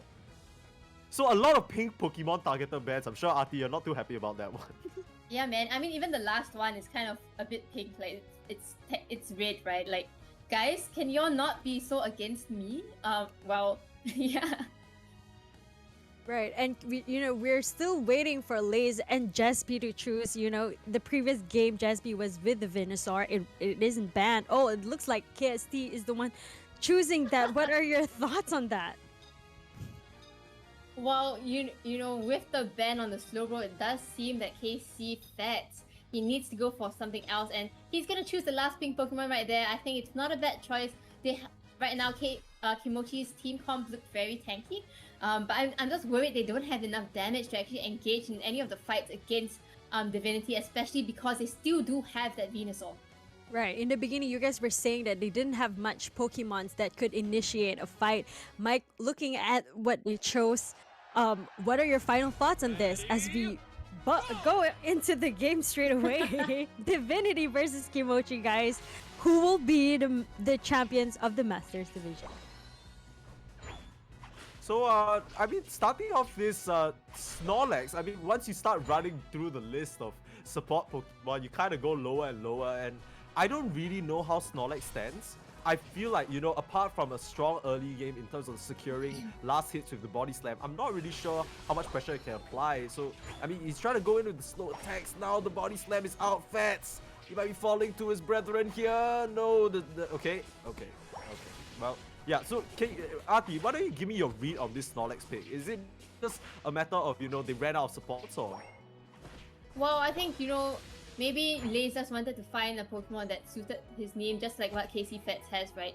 So, okay, but jokes aside, I think Snorlax does have a lot of tankiness to it. And depending on which moves he actually go for, he can actually go for an attacker build, depending on whether or not that's what Divinity wants to do. But I think most likely they are kind of going for the block combination with Heavy Slam to be the main crowd control on the side of Divinity, as compared to maybe the Wigglytuff. I don't know, man. Yawn Flail is a pretty fun build, if you ask me. I love it. Like, I freaking love it. I feel like I could really catch them by surprise, but right now they're catching most of the bees in their pockets on the side of Divinity. They managed to grab up most of that for themselves, but Omen's gonna answer right back. Has the electric damage coming out, the Electro Web as well, locking Laze down, but he doesn't care. He's just gonna take a nap. Body slam out of there. Ooh, the last touch though. So nice little early lead in this bot side. They managed to pick up a few key KOs to really dampen the leveling process of the Divinity bot side. Yep, and I think with this Snorlax, they are Divinity's team composition is definitely a lot more late game scaling with the Gardevoir as well as the Venusaur. But this Snorlax just gives so much tankiness, right? It took so long for Kimochi to actually bring it down in the fight just now. Yeah, it's the regeneration. Look, the nap, he's restoring so much HP. So even though he doesn't give a lot of sustain, he sustains a lot on his own. He could get slapped up here if he's not careful. The Electro Web, yeah, it's gonna be enough. And the last touch, yeah, he's taking a very long time to KO, but they're still getting these KOs. And the main thing with Snorlax, speaking from my own experience, once you start to fall behind in the levels, these defenders just get so squishy compared to other Pokemon. Yeah, and I think this Snorlax pick actually is probably also there to kind of protect the Gardevoir, right? Gardevoir is from the back lines, it needs vision into it, and this tankiness of a Pokemon, because there isn't a Blissey available, because, Wigglytuff may not have been as good as what they wanted it to be in the previous game, might be the best choice that they have. Okay, that's the heavy slam, but the move speed is available. They dash out of that situation. Kimochi, they've started to gather here for this bot side Dreadnought fight. 7 minutes on the clock in just a few seconds here as both teams, they're gonna start gathering the top half Pokemon as well, making their way down. So key levels here, mostly being hit. Level 7 on Hysteria. Here comes the heavy slam in. They're trying to do damage with KST, but he could get slapped up if he's not careful. There it is. The rest of the side of Kimochi, though, being zoned out by Wraith. Yeah, they have a Gardevoir, so okay. A nice little thunder on the 3. Where's the Fairy Singularity? There it is. Grabs both supports, and they grab Fats as well as the Eldegoss. Now Imokia caught on the wrong side of that fight. Gonna get taken down. On the top side, I believe it was Wraith on that. Lucario managed to draw their attention away. So really clean executed fight there from Divinity. And they're going to pick off Omen for his troubles as well. Nice commanding position in this bot path. Yeah, I'm not sure if you saw that, but the heavy slam just set up the Fairy Singularity for Divinity right there. Just go in, get the CC down in, get the Fairy Singularity in, and bring them all down on the side of Kimochi, giving Divinity that advantage of the Dreadnought. And now KST, he is the Venusaur that Kimochi hasn't really found a solution to at this point in the game, and Divinity, they are looking extremely strong right now with the point difference being 150, not even 5 minutes into this game. Yeah, I think biggest thing is that previously Kimochi, they had that slow bro answer. So this time round, how are they gonna deal with this rampant Venusaur, right? We saw Lays set that fight perfectly up, and he looks to be doing the same thing in this top side as well as they're gearing up for the Rotom. Jespi has already started it out. Yeah, so I think if Kimochi wants to win any of the team fight, they need to go for the Gardevoir first. They need to go for the back lines, burst it down because it is so squishy, but then that would leave them with the Lucario and Venusaur that it will be hard for them to actually take. Yeah, Imokia, actually nice little block play from Lays. Jumps behind him and pushes him back towards the team. Puts him in a weird spot there. Okay, the Hydro Typhoon is up for Hysteria though. But there is the Thunderstorm. Here's the Hydro Typhoon. The attack button, it only gets the Wraith though. There's the Aura Cannon as well. Shoots right back out. There's the Buddy Barrier. Lays, can he stay up and healthy? No, he cannot. Now, so the Blastoise, really big plays being this front line for his team. And now they're starting to clean up with the damage from Omen. Imokia is back in the fray. And they're going to be able to get the Rotom for themselves, barring a steal. It's not there. Kimochi, they answer right back in this top side. It was looking a little dire, but nice little Hydro Typhoon there with the eject button forward just to catch them unawares. And just like that, Kimochi, they're still in this game. Yeah, I think that was definitely a fight that Kimochi kind of took it right there. I think they managed to take the team fight, they managed to take the Rotom, create a little bit more space for them to get a little bit more EXP just for getting the dunk into the tier 1 gold zone of Divinity right now. So the points, it might look a bit uneven still. Divinity does have that lead, but in terms of getting back some of the EXP, Kimochi is on their way to being able to take a team fight against them. Yeah, I mean, Kimochi's on their way to this bot side as well, but they're clearly not fast enough as Dreadnought just gets swooped up. Divinity just outmaneuvering them on the stadium right now, getting to that objective fast and dandy and clean it up. Now, Imokia needs to be careful. The dynamic punch to run away, the heavy slam and eject button, but the pushes once again. Machamp, he has the submission move to make him unstoppable, and they're up for it this time round. There's the Verdant Anger trying to deal damage to this Blastoise, who's just spinning on top of them. He's not gonna have enough HP to work with. They're gonna knock him out, and Fats, there isn't any backup. They've just kind of found this weird snippet of a fight in this mid-central area, and now Imokia's back. He has thrown out the Barrage Blow, but KST is still standing strong. The Focus Band keeping him up, and Sana through it all, sustaining him through. KST, the shield, he doesn't even drop, and he finishes them off. The Venusaur is back, baby. Level 13 and the sustain is more than enough, and I really do have to wonder, Kimochi, what was the idea behind taking that fight? The thing about it is that whenever you're going for a Venusaur, he's always going to be low health, but just because he's low health doesn't mean you're going to be able to take him out. This is what I think Kimochi needs to do, right? They need to, for every other Pokemon except for this Venusaur, keep him as the last Pokemon alive and then go for him. Because we've seen it happen, right? With the Snorlax kind of defending him, with the Eldegoss sustaining him. There's just no way you're going to take this down, especially when your Pokemon does not have as much sustain as that. So bring everyone down, then target the Venusaur is what Kimochi needs to do. Okay, well, I mean, Kimochi, I don't know if you guys are hearing this, but that is the advice from Coach Rocks over here. We're gonna see whether they can execute that game plan, but for now, they're being herded back to their side of the map. Look at the mini-map in the top left side. Every single member of Kimochi keeping a very close perimeter to their base. They do not want to be caught out unawares as they gear up for this final Zapdos fight in just about 10 seconds here. How can they enter? How can they enter? It feels like it's gonna be a choke point situation again. Yeah, once again, I think Divinity are really positioning themselves early into this before Zapdos even spawns, right? It's going to be so hard for Kimochi to get in. They need to find an angle. They seem to be going for the choke point once again, but I think it's better if you go from the top or bottom. But we will see. We will see what they choose to do.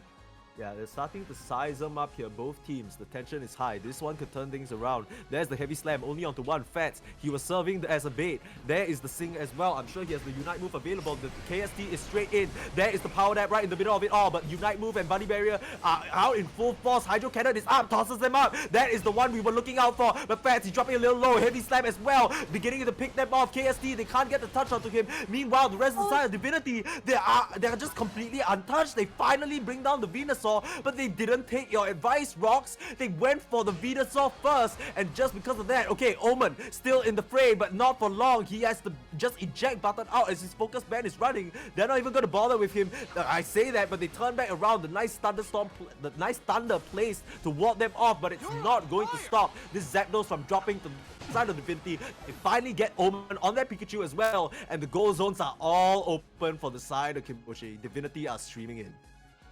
I don't know what's going on, but why is everyone going in from the choke point? Stop going in from the choke point. This is where, like, you know, they're gonna charge at you. And I don't know what people were expecting going into that, but Divinity, I think they caught that fight so well. You know, Venusaur was caught so low until the end. It does go down, but who cares if it goes down? Because you still have the Gardevoir, you still have the Lucario there to kind of zone the Pokemons out of the Zap fight as you kind of take it on as well. So Divinity gets a very strong positioning early in there and manages to get the Zapdos. And 15 seconds left. There's hardly any way Kimochi can come back into this. I mean, they're definitely holding enough points to turn it around, but they can't actually make their way to the deposits, especially now with Rife standing as the gatekeeper of that goal. I say that, yeah, but I mean, there's not enough time to get the 50 dunk in. And just like that, Divinity answer right back with what is one of the cleanest games we've seen so far. I think it speaks volumes that throughout that entire Zapdos fight, we didn't even see the Gardevoir. She was just raining in damage from so far away and nobody could answer. Yep. Definitely, right? We saw the Snorlax kind of defending, the Eldegoss just being the support for the Venusaur, and they just couldn't get into the back lines. I think Kimochi, into the next game, right? They need to rethink the team composition a little bit. This is a little bit dangerous for them because they don't have enough damage, burst or sustained as well. And actually, I think what we might actually be seeing is probably a Venusaur ban.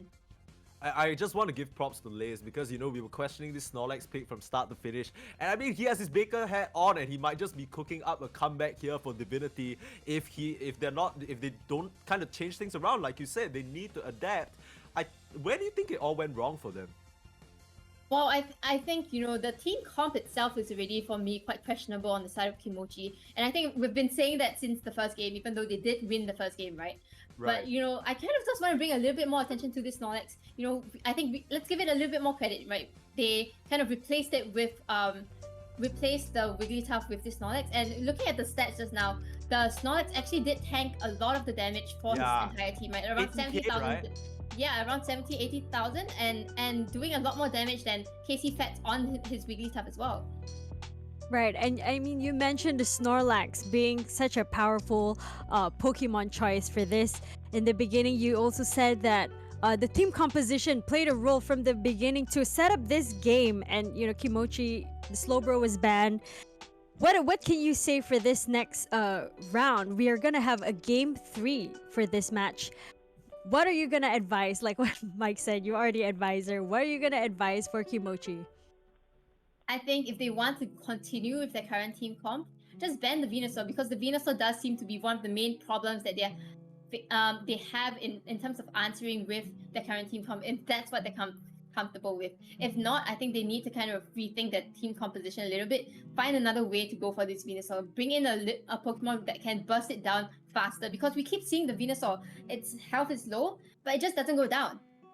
Right, it is. It should be the last one, the last Pokemon to be attacked. And Mike, what about you? Watching the whole game, Rock's stand is that in team composition, you kind of already start your strategy there. For Mike, which part of the game did you felt like things were going down for Kimochi?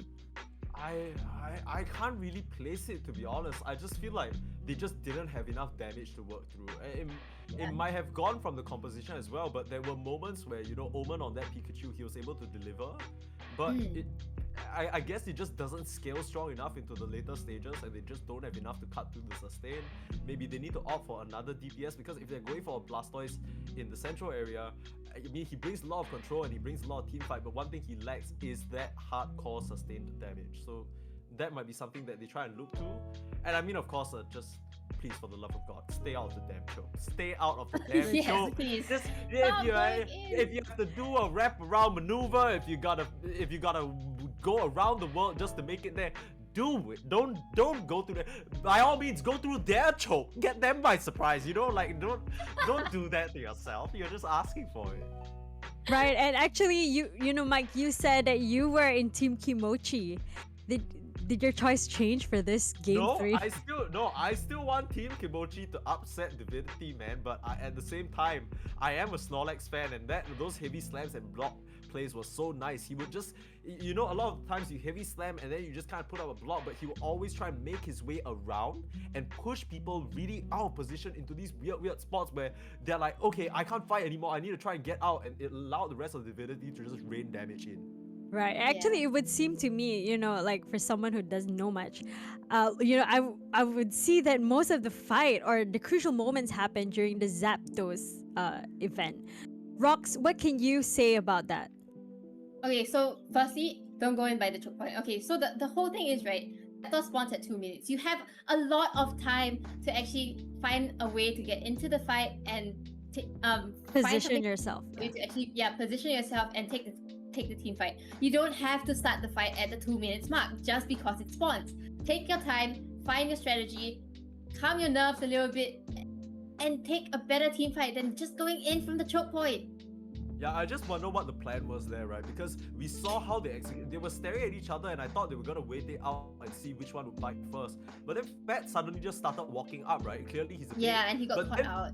Yeah, but even if he manages to bait them, what is the response? Like, were they hoping that they will all 5 walk up into a 5-man hydro cannon again? Like, that's not gonna happen, right? So I just wonder what their idea was for that particular fight, because it didn't really feel like it made sense to me. Oh, and it looks like it's the squishy Pokemons with Lucario being banned for this round. It kind of looks different from from the first one. Rox, what are your thoughts for this?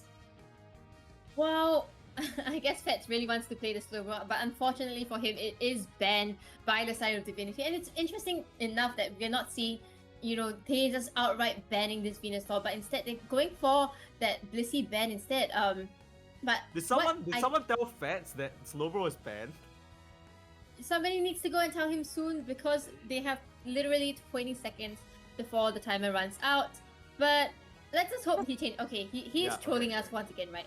But I think we can bring our attention to the what they have on Omen and what they have on Wraith. Right. And Omen and Wraith, Mike, what are your thoughts for this? I mean, I think Talonflame is just gonna be so scary for the Alolan Ninetales to deal with, but the whole point of Alolan Ninetales is getting that early lane dominance. So we're gonna be looking for that specifically from the Alolan Ninetales, and if he manages to get off to a good start, he could completely nullify the gank that Talonflame tries to bring. Right, and this is game 3, ladies and gentlemen. We are seeing Kimochi and Divinity, who will walk out a champion for this Masters Division. Yeah, and I think I agree with what Mike was talking about, right? Like this Alolan Ninetales, it's going to be a very good counter in the laning phase against this Bulbasaur, right? It scales at level 4 as compared to the Bulbasaur, and maybe that's what they're trying to do, right? Make sure that they don't get the Venusaur so soon with this 3v3 at bottom lane.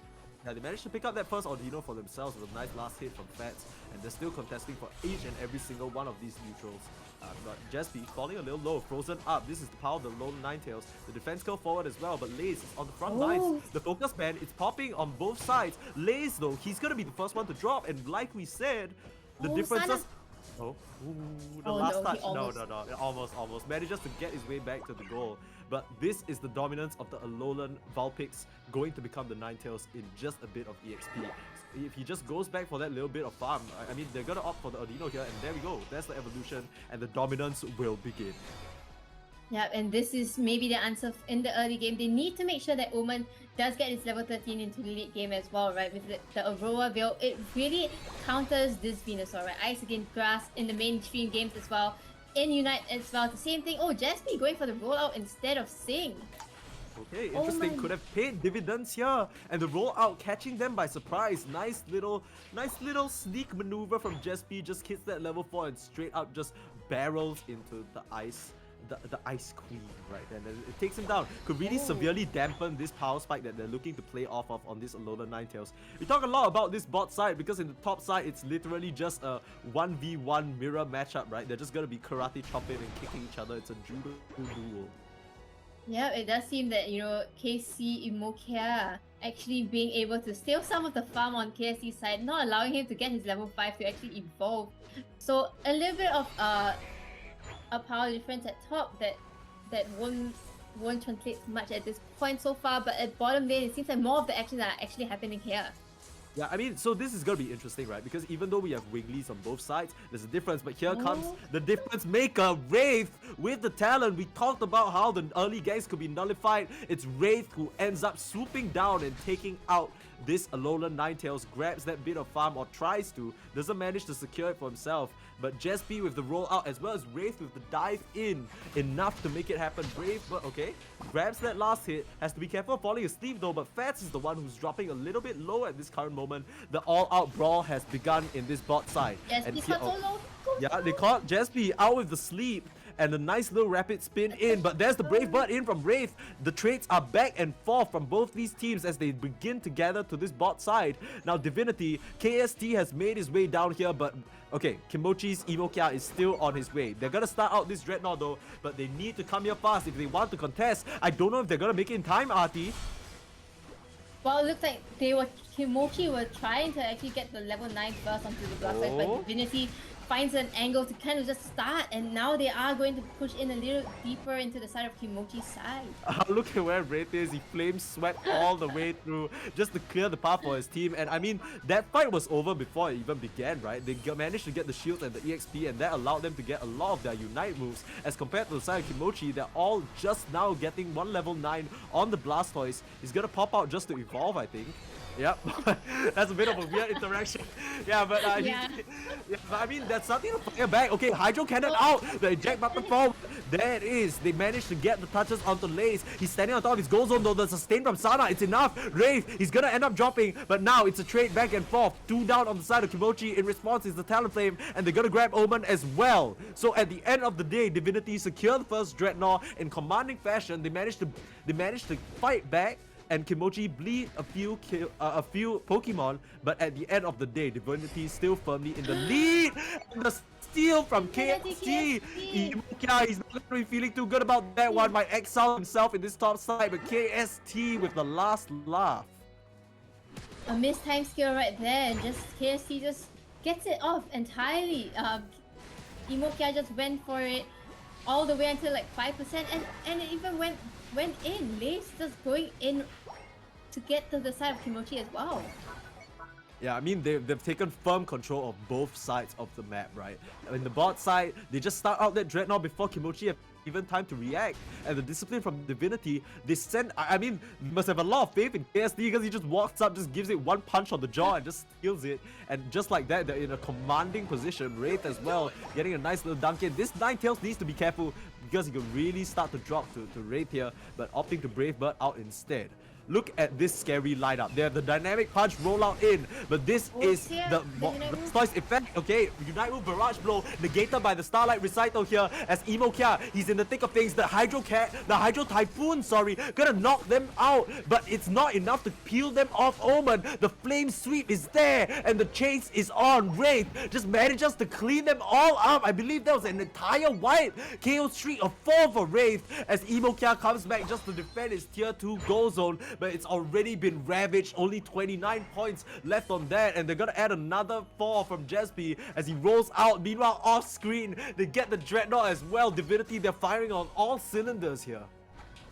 Yeah, I think, that fight looked like Kimochi could have kind of gotten out right there, but the Ninetales wasn't level 9 yet, and they couldn't, get the Unite move off of it. They did get a nice one off Blastoise, they did get one off nicely on the Wigglytuff, but without the Ninetales one, there isn't enough damage, there isn't enough kind of sustain for them once again, and Divinity, they push the level lead further, and the point difference as well.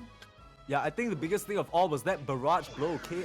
Like, I believe Emo Kia, he timed it, but just nice. That was when the Starlight Recital was popped as well, and because of that, all the damage was just blocked out by those shields. He couldn't really get the punches out, and KST, now he's gonna secure the second Rotom as well.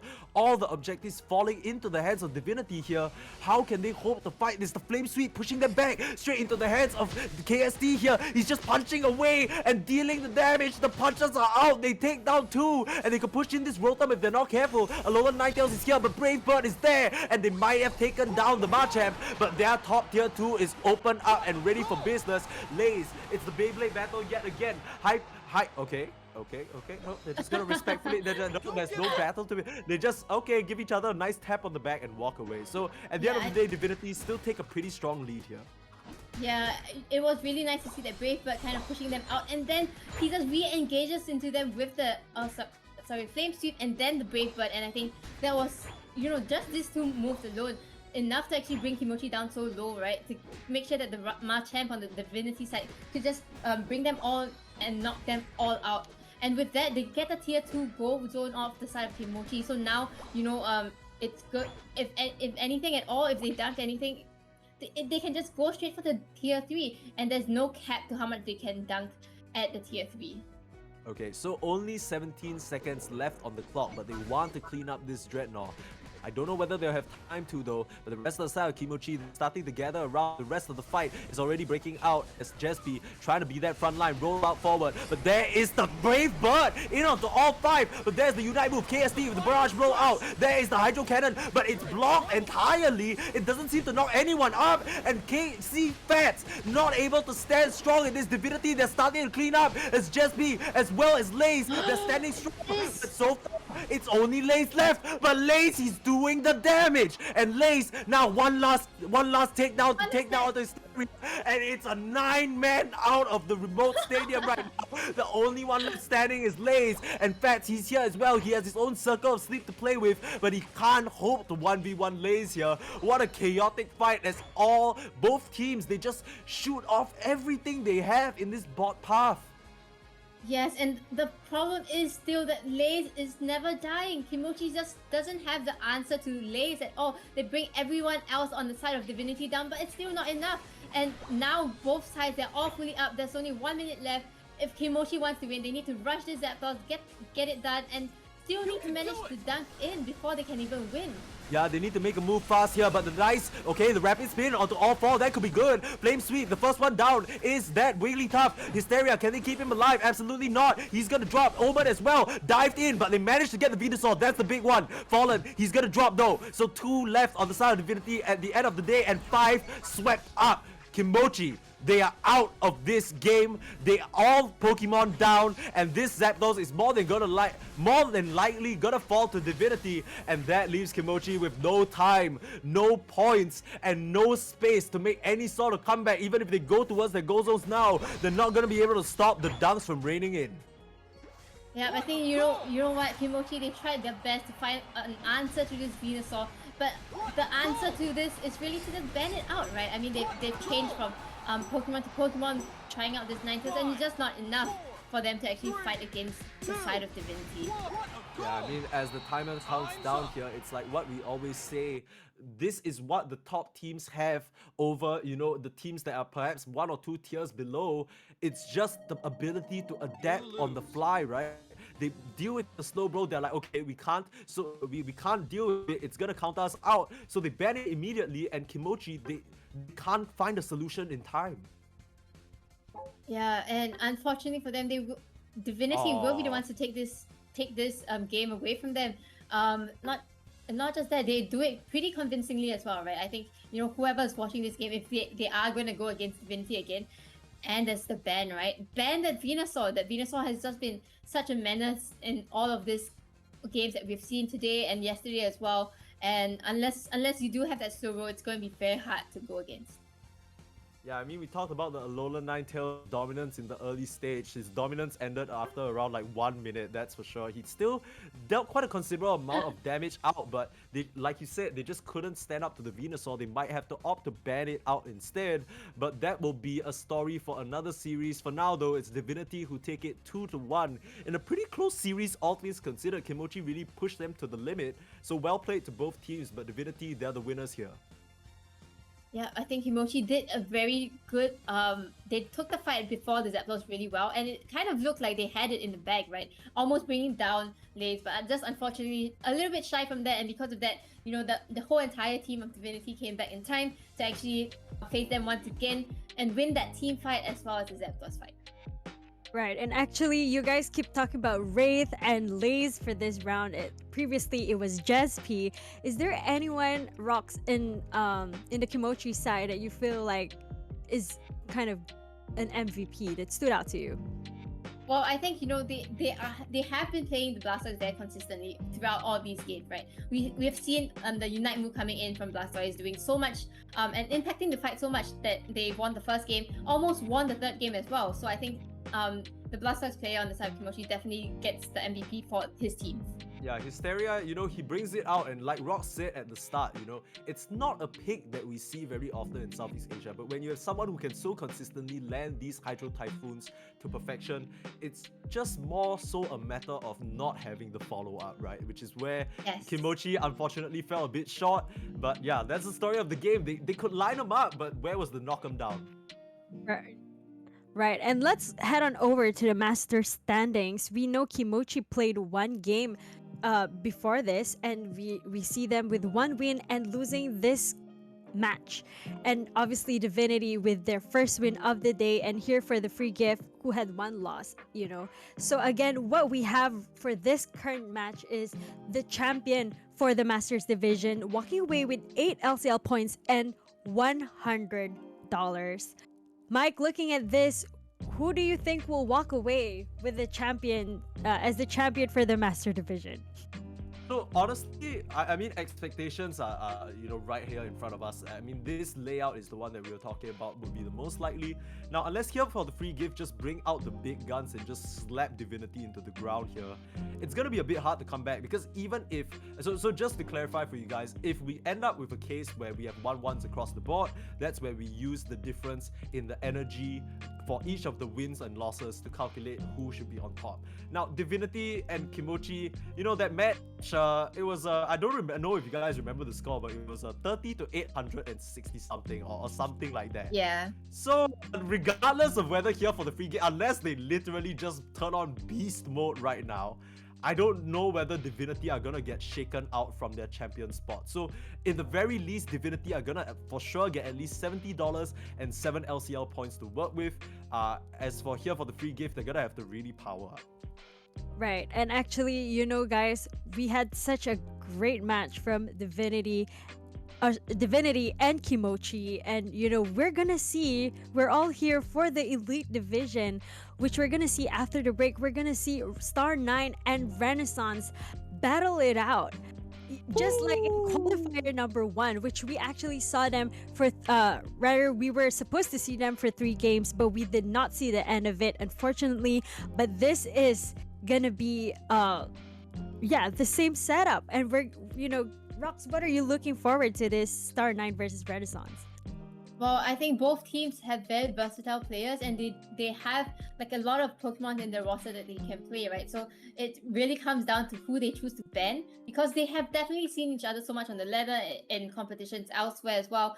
So those are the things that I will be looking out for in the games to come. Right. And that is what we are going to see after the break. Once again, congratulations, Divinity. They did so well, but you got to give it to Kimochi as well for their incredible plays, in the beginning when they won the first game. And we're looking forward to more of that moments here in LCL. But first, let's go for a break before we see Star9 and Renaissance battle it out.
Oof, trainers, I don't know. I'm very pumped up after seeing the first two division battle it out. We just saw Divinity versus Kimochi fight it out. And now we are going to see Star 9 versus Renaissance. Mike, what are you looking forward to? Star 9 versus Renaissance. First Star 9 game of the entire 2 days. Long have we waited. Star 9 fans in chat, rise up. I know I'm a Star 9 fan. I definitely want to see them show what they got because we didn't get to see any of their games so far. And these are basically, for lack of a better word, the superstars of our region up against another one. It's a clash of the titans, right? Renaissance versus Star 9. You see these in the regional finals all the time. You see these in all the finals of the local tournaments. This is essentially our finals here. Right, and this is again the elite division walking away with $200 and 10 LCL points. Let's look at who we have. We have Star 9, Renaissance, and Pokepuff Girls all fighting for this. And so far, Pokepuff Girls has got 2 losses, Renaissance with 1 win, and Star 9 with 1 win. So it is still anyone's game at this point. We like what Mike said. We've been seeing them play it out in even in the international level. Rox, what can you say about what the viewers should look out for this match? Well, Star 9 and Renaissance, both like famous names already at this point, plays very aggressively and have a lot of versatility, right? It really depends on what the picks are and how they actually try to counter them with what they have. And we know, right, for both teams, even if have a counter against one of the Pokemon on the other side, they are the ones who definitely know how to make the most of what the choices have been and find angles in that others cannot find. So I think we will be looking at very unexpected plays, maybe even if, let's say, the choices aren't to their advantage. Right, and actually for the first 2 matches, we have names popping out. There's like James, Liz, Jesp. For this Star 9 versus Renaissance, again, they're all stars, right? But Mike, are there any players you're looking out for, keeping an eye on? Not in particular, I just want to see the entirety of Star 9. I do want to say though, because I mean the rest of this stream, I'm sure everyone who's here watching right now, they're all here for Star 9 versus Renaissance. I do want to give us, I mean, it's unfortunate that we didn't get to see any of PPG's games broadcasted though, because I do want to see the caliber of the team that beat NSB, right? I think it's crazy. It's a shame that we missed that. I'm sure they put up a very strong fight against these 2 powerhouses, but how can you go against them, right? Renaissance, finals champions, Feb 2nd place, and then Star 9 3rd place for all. So historically speaking, Star 9 just a slight level below, but I want to see whether they can rise up to the challenge here. Right, and Rox, what about you? You saw the first qualifier. Star 9 did win. Oh, okay, all right, we're here at their choosing their Pokemon. Rox, what are we looking at for the bands? Well, I think both teams have played with each other so much already, and I definitely think that this slow roll ban on the side of Renaissance is definitely a very particular pick, very specific pick to Star 9, especially because Ice is a great slow roll player. I think he's one of the first few that brought it into the Southeast Asian scene in Singapore at least. So we will see what they actually go for, right? Yeah. Yeah, and I'm actually not sure. Mike, did you saw the first LCL when Star 9 and Renaissance try to fight with each other? I think I watched it, but whether I registered that information in my head is another thing. I was just I don't actually remember how it went down. So could you please educate me on that? Right, we're actually Star 9 won the first round, but I can't remember which Pokemons they choose for that. But Mike, when you looked at what they were choosing as Pokemons, do you have any predictions for this? I think specifically for the side of Renaissance, we're seeing a bit of a repeat of their dominant lineup that they ran yesterday, right? Yeah, Venusaur and Blissey, I mean, that's the standard combo, but they have Kamiru on the Gardevoir. What you know what that means, baby? Fairy singularities. The team fights are gonna be bangers here. And we're gonna see more Venusaur for Star Knight versus Renaissance. And not just that, we are seeing the Hoopa on both sides. So a lot of rotations coming in, as well as a lot of big plays that we will be seeing with the rings unbound on both sides. And I think this game, it's going to be exciting. It's gonna be cool for sure. I mean, one thing I want to flag out is Yitao. Yihao. Sorry, I keep pronouncing the hard T. That's on me. Sorry, my friend. Yihao. He's picking up the Dragonite. Is this a surprising pick? I know you are very familiar with the Star 9 players. Is this a bit of a specialty, or what are we looking at here? Well, like I've said, they play a lot of Pokemon, and especially so if you're playing a central area Pokemon, right? You technically have the most choice of Pokemons at all as compared to the other players. And maybe this Dragonite, I think Dragonite, we've seen it yesterday a little bit with the Outrage right there, dealing so much damage in the team fights. And with Hyper Beam as well, you do get a lot of objectives secure, so it depends on where he actually decides to go to. He does have a lot of mobility as well with his Unite move, so lots of mobility on the side of Star Knight with the Dragonite, with the Hoopa. And I think it's pretty interesting what they might come up with. Okay, the side shocks coming out from Kamiru now that Curlia stage to be able to secure some of those Bs for his team. Rebounds dropping a little low though, nice little hyperspace portal out, back to safety. So gotta stay up and fighting for now. Back to the top path with full HP. That's what you like to see here on this Alolan Ninetales. And we said this a bit yesterday, not traditionally a Rebounds Pokemon, but Rebounds, he's just so good of a player that can play just about anything, I think. Yeah, Rebonks, known so much in the earlier seasons for his Absol, but now, just not just Absol, but a lot of other Pokemons as well. So I think in this fight, especially, we will be seeing, like what you said, the Venusaur being in the front line, and then in the back lines, we have the Gardevoir poking damage at them. So Rebonks does have that kind of utility attacker Pokemon mode with this Ninetales, dealing a lot of DPS, while also providing his side of the team with enough sustain and damage control. Yeah, I mean, both teams also, important to note, packing a lot of team fight potential, right? We talked about the Fairy Singularity, but solo, he's piloting that Blastoise, and we already see how much the Hydro Typhoon can do. Now Kamiru, he's the one dishing out the damage here and gets a double KO on this top side. So an early lead on the top half for Renaissance already. Yep, and if he does manage to get his level 9 before the Dreadnought, that also means, Fairy Singularity will be present in that first fight, increasing the level lead that they already have on to the side of Star 9. Yeah, it's gonna be on Yihao here to try and get to that evolution as soon as possible, because that's where he learns his move, and it's gonna be so important for them if they want to contest this first objective. Both teams have made their way. Renaissance definitely have the better position for now as they immediately start out this Dreadnought. Gardevoir is up already. Yeah, the Gardevoir is up, which means Fairy Singularity is online. They need to watch how they approach. The Aurora Veil is there. He's holding it for now. Where is it? Thrown out! Grabs two! The damage is there. They knock out just one for now. The Alolan Ninetales. Yitao managed to just sliver away with a small bit of HP. But now, I believe they managed to get the Dreadnought for themselves. And they're just surging forward here, grabbing control of this bot path. And they are looking dominant here. Renaissance, they get the nice position for themselves and they snowball it into a bit of a lead here. And they're not done just yet. Yeah, it looks like they're going for the tier 2. Star 9, they can't really defend this with the level differences now. They're going to allow them to dunk in. Yihao is level 9, level 8, level 9, but he doesn't 1 against 4 is just not possible at this point. Star 9, they need to find an angle to come back into this game. This is the Renaissance playbook right here. We saw this exact maneuver happen yesterday as well, albeit without the Hoopa. But we see as soon as they get those significant levels, they get the Fairy Singularity immediately to the bot side, immediately swooping up, pressuring the tier 2. And now, Star 9, they're trying to answer back by getting this Rotom, but unfortunately, Yihao in that fight, he wasn't online just yet. And now they're being pushed back, trying to make the distance, but the Dragonite is still in the thick of things. There is the Blastoise. He has the Unite move, Hydro Cannon, knocks up 4. That's exactly the same you need. Draco Impact in. There is the fight. They're starting to push back. They get the Gardevoir as well as the Blissey, and it's starting to snowball. The Star 9 train is fully running here, and they are going to push in towards the tier 2 top. So answered right back. They need to be careful though, because Unite move is not available. But man, what a perfect Hydro Typhoon to set it all up for solo there. What a player.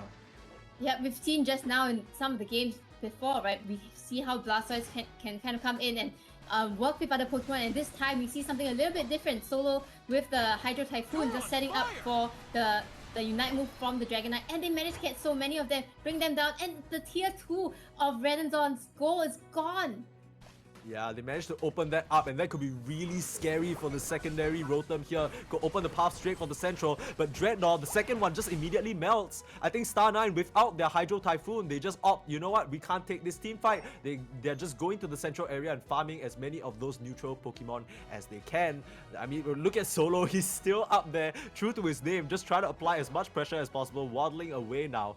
This could be scary though, because they're starting to cut him off. They are converging. Yeah, but nice little pivot to the top side. Okay, he dodges them for now, in with the rapid spin, and the fight has broken out. Aurora Veil is there, and the Koopa rings up Chatty. There's the Fairy Singularity. With Hydro Typhoon, knocks them all up. Yang, he's standing strong and standing fit. He's just fighting them, and he takes down 2 for now. The Dragonite to drop as well. Yi Hao can't stand up to the overwhelming amount of damage from Renaissance, and even though they have the side beam coming out from Noel, they just can't do enough to stop Yang. Yang on this Venusaur, time and time again, just proving to be this bastion for his team, and they are able to take the advantage here in this top path fight. This is exactly what we want to see between these two teams, right? We've talked about how they play very aggressively. Both teams had all their Unite moves available because they didn't take any fights there. And they purposely kind of searched for that team fight to kind of turn the tables a little bit. And Renaissance, they seem to be the ones to be able to get the advantage from there. They get the Rotom as well. They realize how important this Rotom is for them to create the space. Make sure it doesn't go into the tier 3. And Star 9, they need to find an angle to kind of get back here. They kind of took the fight a little bit strangely right there, split up a little bit, went for both the Gardevoir and the Venusaur, and I think that was why they kind of lost the fight in that moment just now. A lot of resources used for that fight from Star 9. The Hydro Typhoon was used by Solo as well. Sure, he clipped 4, but by the time that happened, they were already tanking so much damage. And now they're gonna have to spend a lot of time to try and get those Unite moves back. I don't know whether it'll be in time though. What can they do here as the map looks completely empty? Yeah, I think, they need to make the most of whatever farm is coming back. And I think it's empty for now, but it's going to come back. Renaissance, though, they are going to go for this Dreadnought. Give them a little bit more push in terms of shields as well as EXP. So Gardevoir is ready 13, Venusaur as well. They just need to get the Ninetales up to 13 as well, and they will have a very strong ending for the Zapdos fight. Yeah, now it's just a matter of time, right? 20 more seconds. What farm can you get? What level, barrier can you get to? What benchmark, rather, can you get to? On the side of Star 9 here, they're trailing just slightly behind, but these are all important levels to get those final power spikes for this deciding fight. The points are still even. Any sneaky dunk could really do them in here for either team. Star 9 and Renaissance, 258 to 270, as both teams try and get a favorable position around the pit. Star 9, they've opted to try and take this from the top, but the whole entire side of Renaissance, they're gearing up at the bottom side. The rapid spin is out. Okay, a bit of shields at the moment. I believe the Koopa Rings Unbound is parked. Who's gonna get Zapdos? Solo keeps all up in the air with the Hydro Typhoon. And now they need to stream forward. They're starting to drop. The Koopa is the first one to fall. But now, here is a bit of a base race situation from them. They're trying to get the dunks in. The immediate recall back to try and stop whatever they can. Ruby is still holding on to some points. So gonna try and make it count. The 100s are up. They're still keeping up though, Renaissance. The decision making from them, very nice. Yi Hao forced to stop this Dizzy from scoring, but now they're heading towards the central area. Can they break this one open? Yang is in the thick of it all. Yang is in the thick of it all, but he's doing so much damage. Not enough though, as NT can't keep him up. They're gonna converge on him, and Renaissance, they try and push together. They try and go for the Hail Mary mid-push after losing that Zapdos, but it's Star 9 who take it out in the end. What a nice little play from Star 9. Star 9, I think they kind of went for 50-50 right there, just starting with the Zapdos already. And they, with this Dragonite, they're just able to kind of take it out because of the objective sniping abilities with his move of Hyper Beam, right? And not just that, but Renaissance did try to kind of take the fight afterwards, but Star 9, they weren't interested in taking any of the fights at all. They just rushed into the tier 3 goal post. Renaissance get the points in, return back, defend, and that's all they needed to do. They now have such a huge point lead against Renaissance. Yeah, 20 seconds on the clock, it's not gonna be enough. Even with that Petal Dance move speed, meeting you there will be the Star 9 defenders. Yi Hao tries to get a final little dunk in as well, just to add insult to injury. But we already know, we saw the score. This one's just about over for now. Yang, we talked about him over and over throughout Renaissance's games. But I feel like this time round, they just kind of got caught with their pants down. Star 9 approaching the pit from a bit of a weird angle. And, you know, we were talking about it, don't go through the choke point. They go through the top and they just grab it.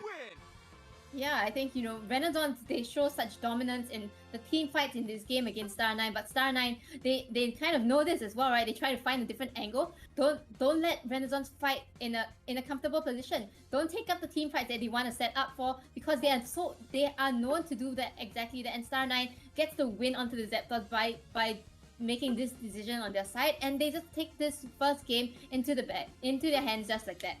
Yeah, we talk about Kamiru so much being able to find those fairy singularities, but that weird little angle at the top is exactly where you can go to make that fairy singularity a bit hard to find, right? The angle just becomes so weird at that point.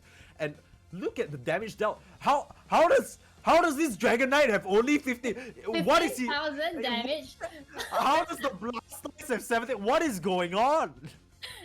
Well, I guess, it doesn't matter if you're doing 15k damage if you get the last hit on the Zapdos, right? It's all about the Zapdos and being able to get all the dunks in. So 15,000 damage is fine.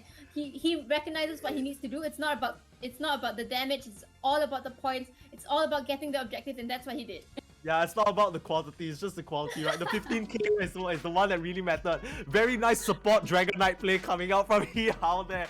But it allows Star 9 to take this win, even though they didn't have the best early start. They managed to come back in a big way. Right, and like what I mentioned, we saw Star 9 and Renaissance face off in Qualifier 1, but we didn't see the end of it. I've been hearing a lot of Fairy Singularity and Aurora Veil for this game. Do you think, Rox, do you think that will play a part in the choosing of their Pokemons and the bans that's gonna happen?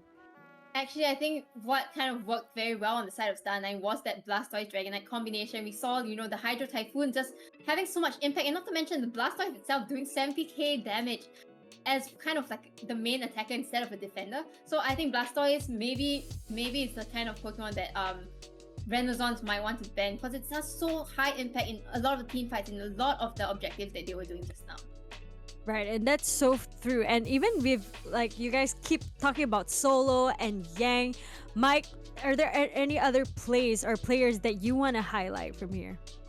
No, I mean, I think the quietest ones of all is the ones that you kind of subtly mentioned, right? You talked about the Aurora Veil that we mentioned, and important thing to note, apart from the damage mitigation that move provides, it also converts all the attacks to booster attacks, which can really amp up the damage. And really, Ruvis on this Alolan Ninetales, I feel like we didn't mention his name at all.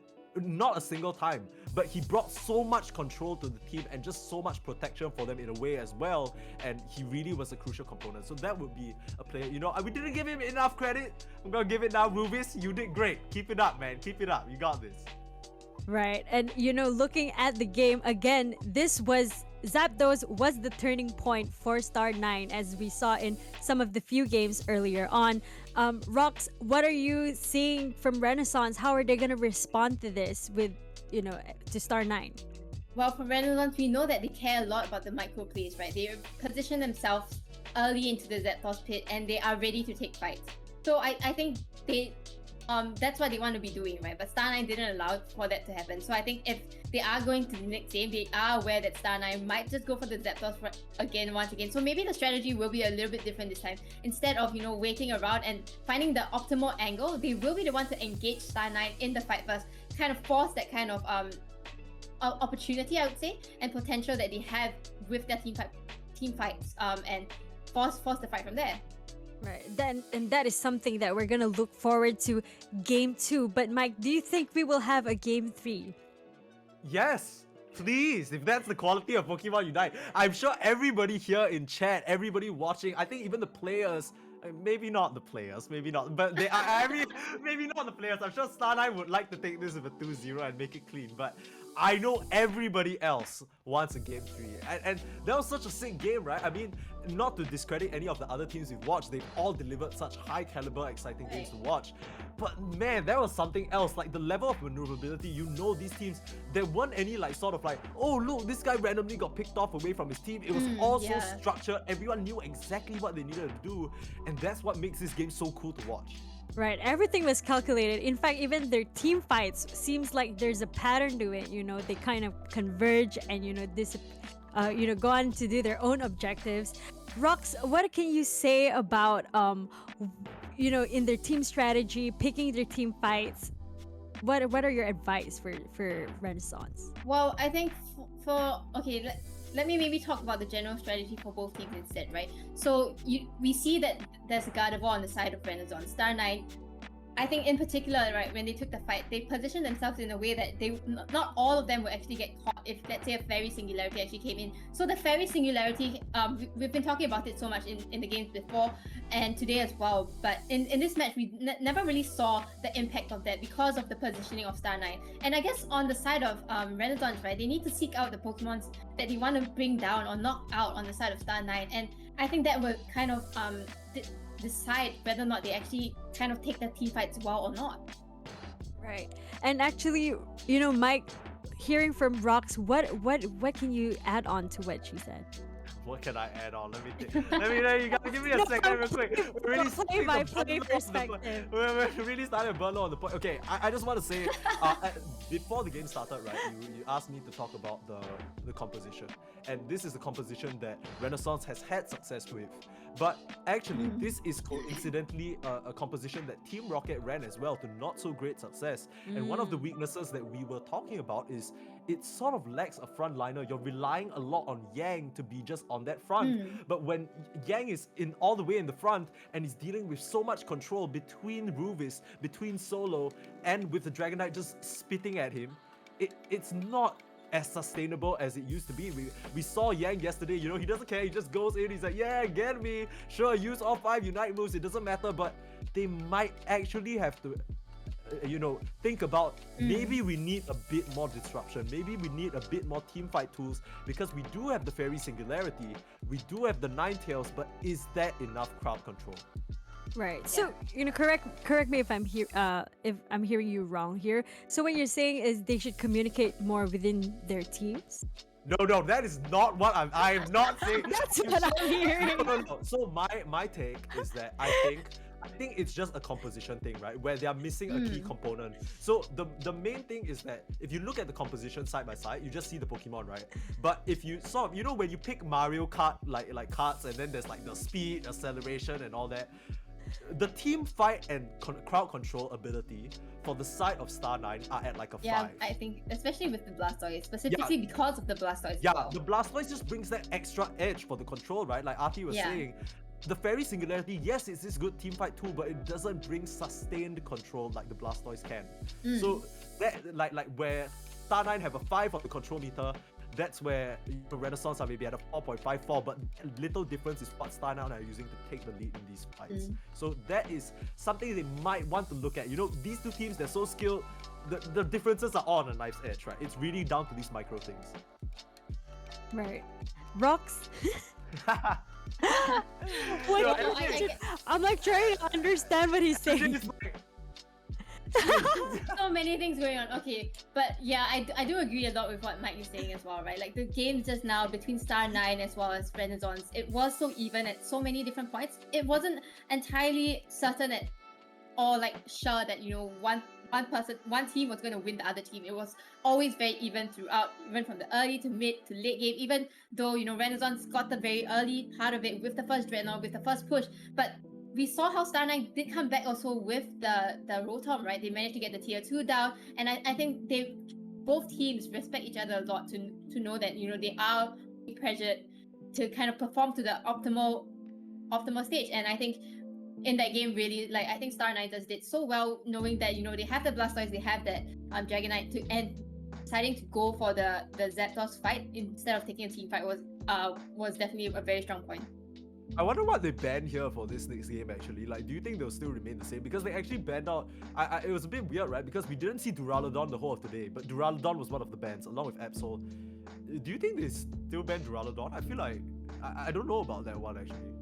Well, I think for Duraludon, right? It's actually, I would say Duraludon is a better objective sniper than that of Dragonite. But Dragonite is probably the next best option with its Hyper Beam, right? We've seen it done do its work just now, and I think what they might want to ban instead might be the Blastoise, because the Blastoise had the most impact, especially with its Unite move. And unless of course they do manage to find something to kind of make sure that this Blastoise doesn't get online too early, right? Because once it reaches its level 9, that's where it becomes very troublesome. There we go. Blastoise Look ban, you It called is it, Auntie, let's true. go. Oh Let's go. my. All the blue Pokemons all being banned. You know what that brings in? All the pink ones. Yeah, literally, they're starting to get picked up here. Okay, but they're still opting for the Duraludon ban instead. So Dragonite definitely still open, but they are going Renaissance. They're going back for their bread and butter. The adjustment only lies within the bans.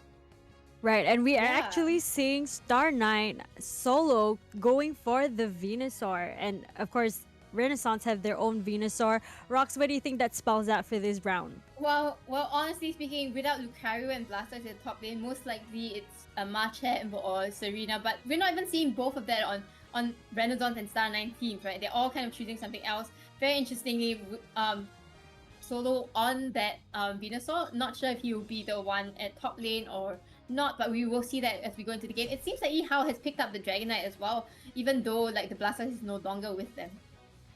Right, and yeah, Mike, you were gonna say something. Yeah, I just want to point out, I don't know if you guys noticed, but there's a bit of a different emphasis in terms of the Star9 picks, because their Hoopa actually has the EXP share, and the Eldegoss is the one with the muscle band.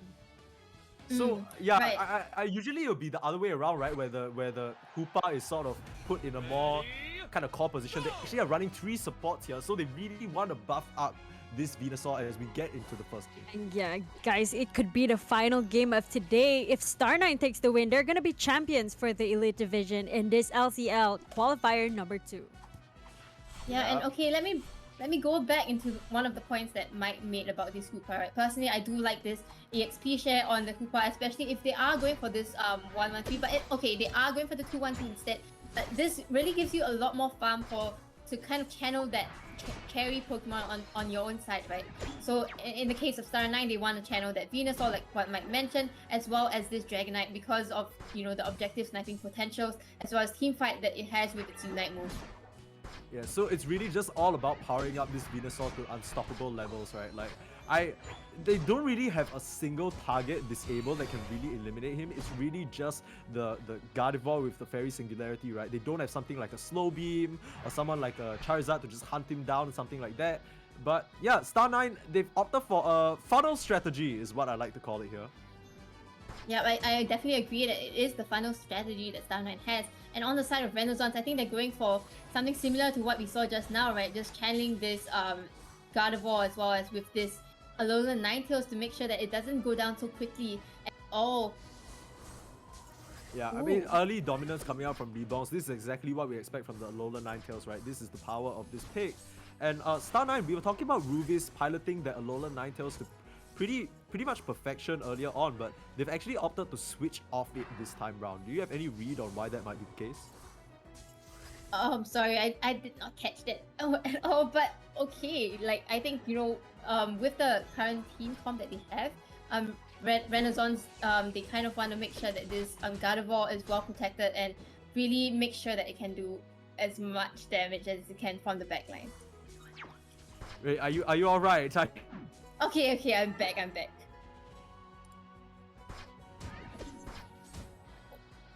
Alright, so my Discord just went down, unfortunately. I think we're back into it though, thankfully. Let me just just make sure. Can everyone hear me? Yep. Thank goodness we are back. Sorry for that, my ladies and gentlemen. But yeah, so back into the game. I think I got cut off a little bit, but I was just asking because, Ruvis, he's sort of switched off that Alolan Ninetales, and we kept talking about how, he was a quiet but deadly force. How do you think this will impact their draft, or do you think it's just Venusaur funnel strategy, it doesn't matter, they don't have the Aurora Veil? Well, I think the Aurora Veil definitely has its benefits, but now in terms of support, it's not like Star9 doesn't have enough support, right? They have 3 Pokemon on that side. Hoopa with the sustain and the shields, receive single target onto either the Venusaur or the Dragonite, and Eldegoss giving general support to all the Pokemon on the side of Star9. They have enough support without the Alola Ninetales, and they are really trying to funnel the two main attackers on the side. Okay, so Dreadnought is currently up, but Yihao, he's at that level 8. He's Dragonite form now. The fight's already breaking out. The side shot's coming out, trying to do damage. The Hyper Beam is out, chunking them low. Renaissance need to be careful. The Dreadnought actually knocking them out. This might not be the position they want to be. Marble Scale being popped as well. Ooh! Hyper Beam! KO streak of 2. This is what we talked about. The power of the Dragonite, and Yang to drop as well. Dreadnought is a paid actor or what? He just knocked them Look at the out. Gardevoir, it's gone! Yeah, Yihao, he just makes it happen. Tag teams with BFF Dreadnought, and they're not able to get the steal from Channy. He might drop for this as well. They're trying to come back in and keep him alive. The Aurora Veil gonna prevent some of that damage.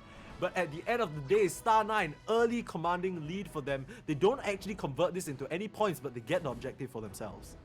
Yep, they kind of make use of the level differences right now, and I think they recognize that without the Unite move, they aren't gonna try and push into Tier 1 or Tier 2 goal zones of Renaissance. Just try to keep the level difference a little bit more balanced. Try not to do too much or kind of get caught out as well. Yeah, this is kind of crazy, right? Because both these teams, they're so evenly matched that even like just taking one like little objective over the other is considered a huge advantage, as both teams have yet to score. That's the first goal of the game at 5 minutes. How often do you see that? They are so stacked, and Yihao, he's gonna be able to secure that with the Hyper Beam. That's the power of the Dragonite. We keep talking about it. The objective secure ability. Yeah, they managed to get the Eldegoss, so they ward them off for now, but this is 3 members against Kamiru, who is just still pumping out a large ton of damage on his own on this Gardevoir. Yeah. It looks like Star9, they're able to get most of the objectives, but at the same time, they are a bit wary about going into this team fight against Kamiru and his Gardevoir. I think they're just being very cautious, especially with the Fairy Singularity that Kamiru hasn't used yet.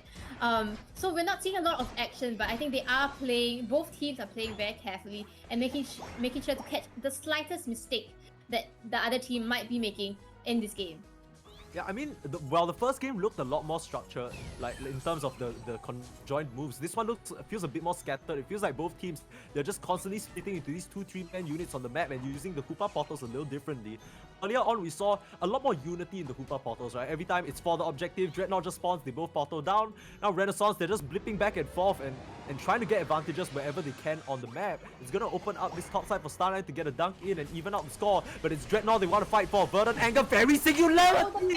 After all 4! And this is what Kamiru has been waiting for. His revenge has been taken as Solo. He's standing in the middle of all of them, trying to do what he can. He's gonna drop. Kamiru answers right back. Star9, they're gonna lose the Dreadnought to Renaissance with a phenomenal team fight coming out from their side.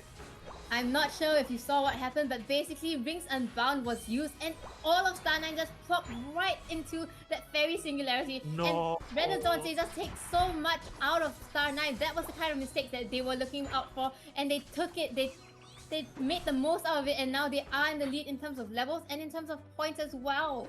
Don't jump into a portal, kids. You might just end up in a black hole. That's exactly what happened to Star9. And doubling up their points now. With that move, Renaissance firmly in the lead. And now they're in good position to take this Rotom as well.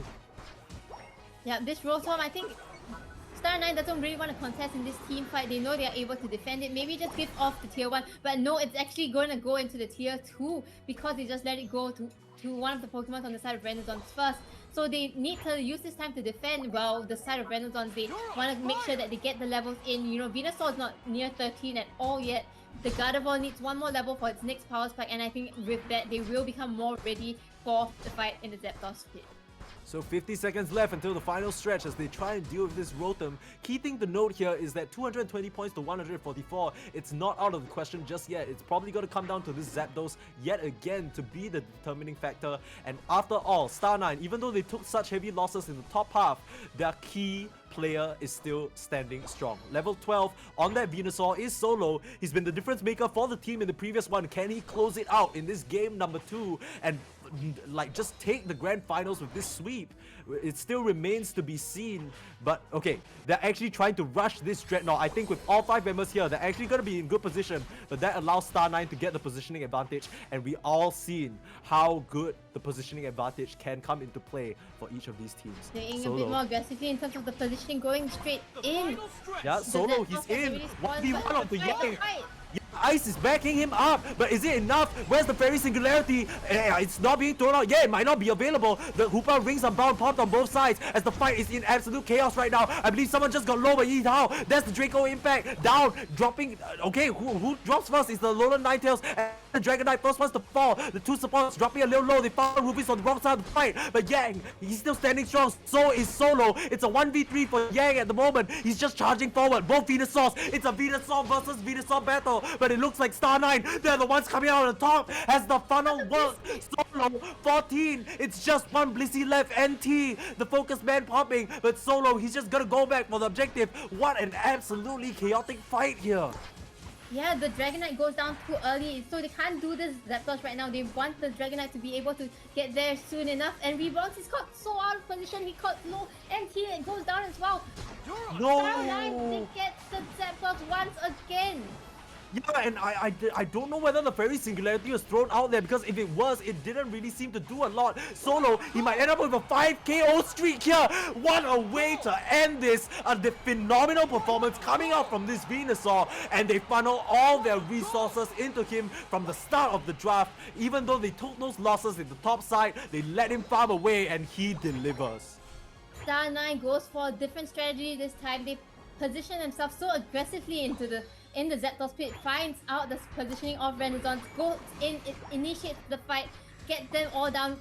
Yihao goes down first, but they are able to sustain the fight with this Venusaur, with the triple sustain coming in from the support, and the 5 KO from Venusaur will give them the Zapdos and the points after as well. Look at Yihao just taunting them with the repeated. He knows he's got this one in the bag. Star9, they reach up and pull Renaissance down 2-0 in a phenomenal finals match. That, I mean, it's not officially the finals, but this essentially decides the winner of the Elite Division. So big congratulations to Star9 as they execute their team composition to perfection. This is, you were asking why, why the support Pokemons, why the items, and this is exactly why. You give enough space with the EXP share to channel your Venusaur. Is exactly what we wanted to see, and that's what we saw, right? The Venusaur playing such a great role in this fight, and Dragonite just being there for the objectives, and Star9, like we've seen it before, we've said it as well. They come in with the unexpected plays, catching Renaissance off guard with the different strategies in Game 1 and Game 2. So they take this fight very dominantly from the hands of Renaissance.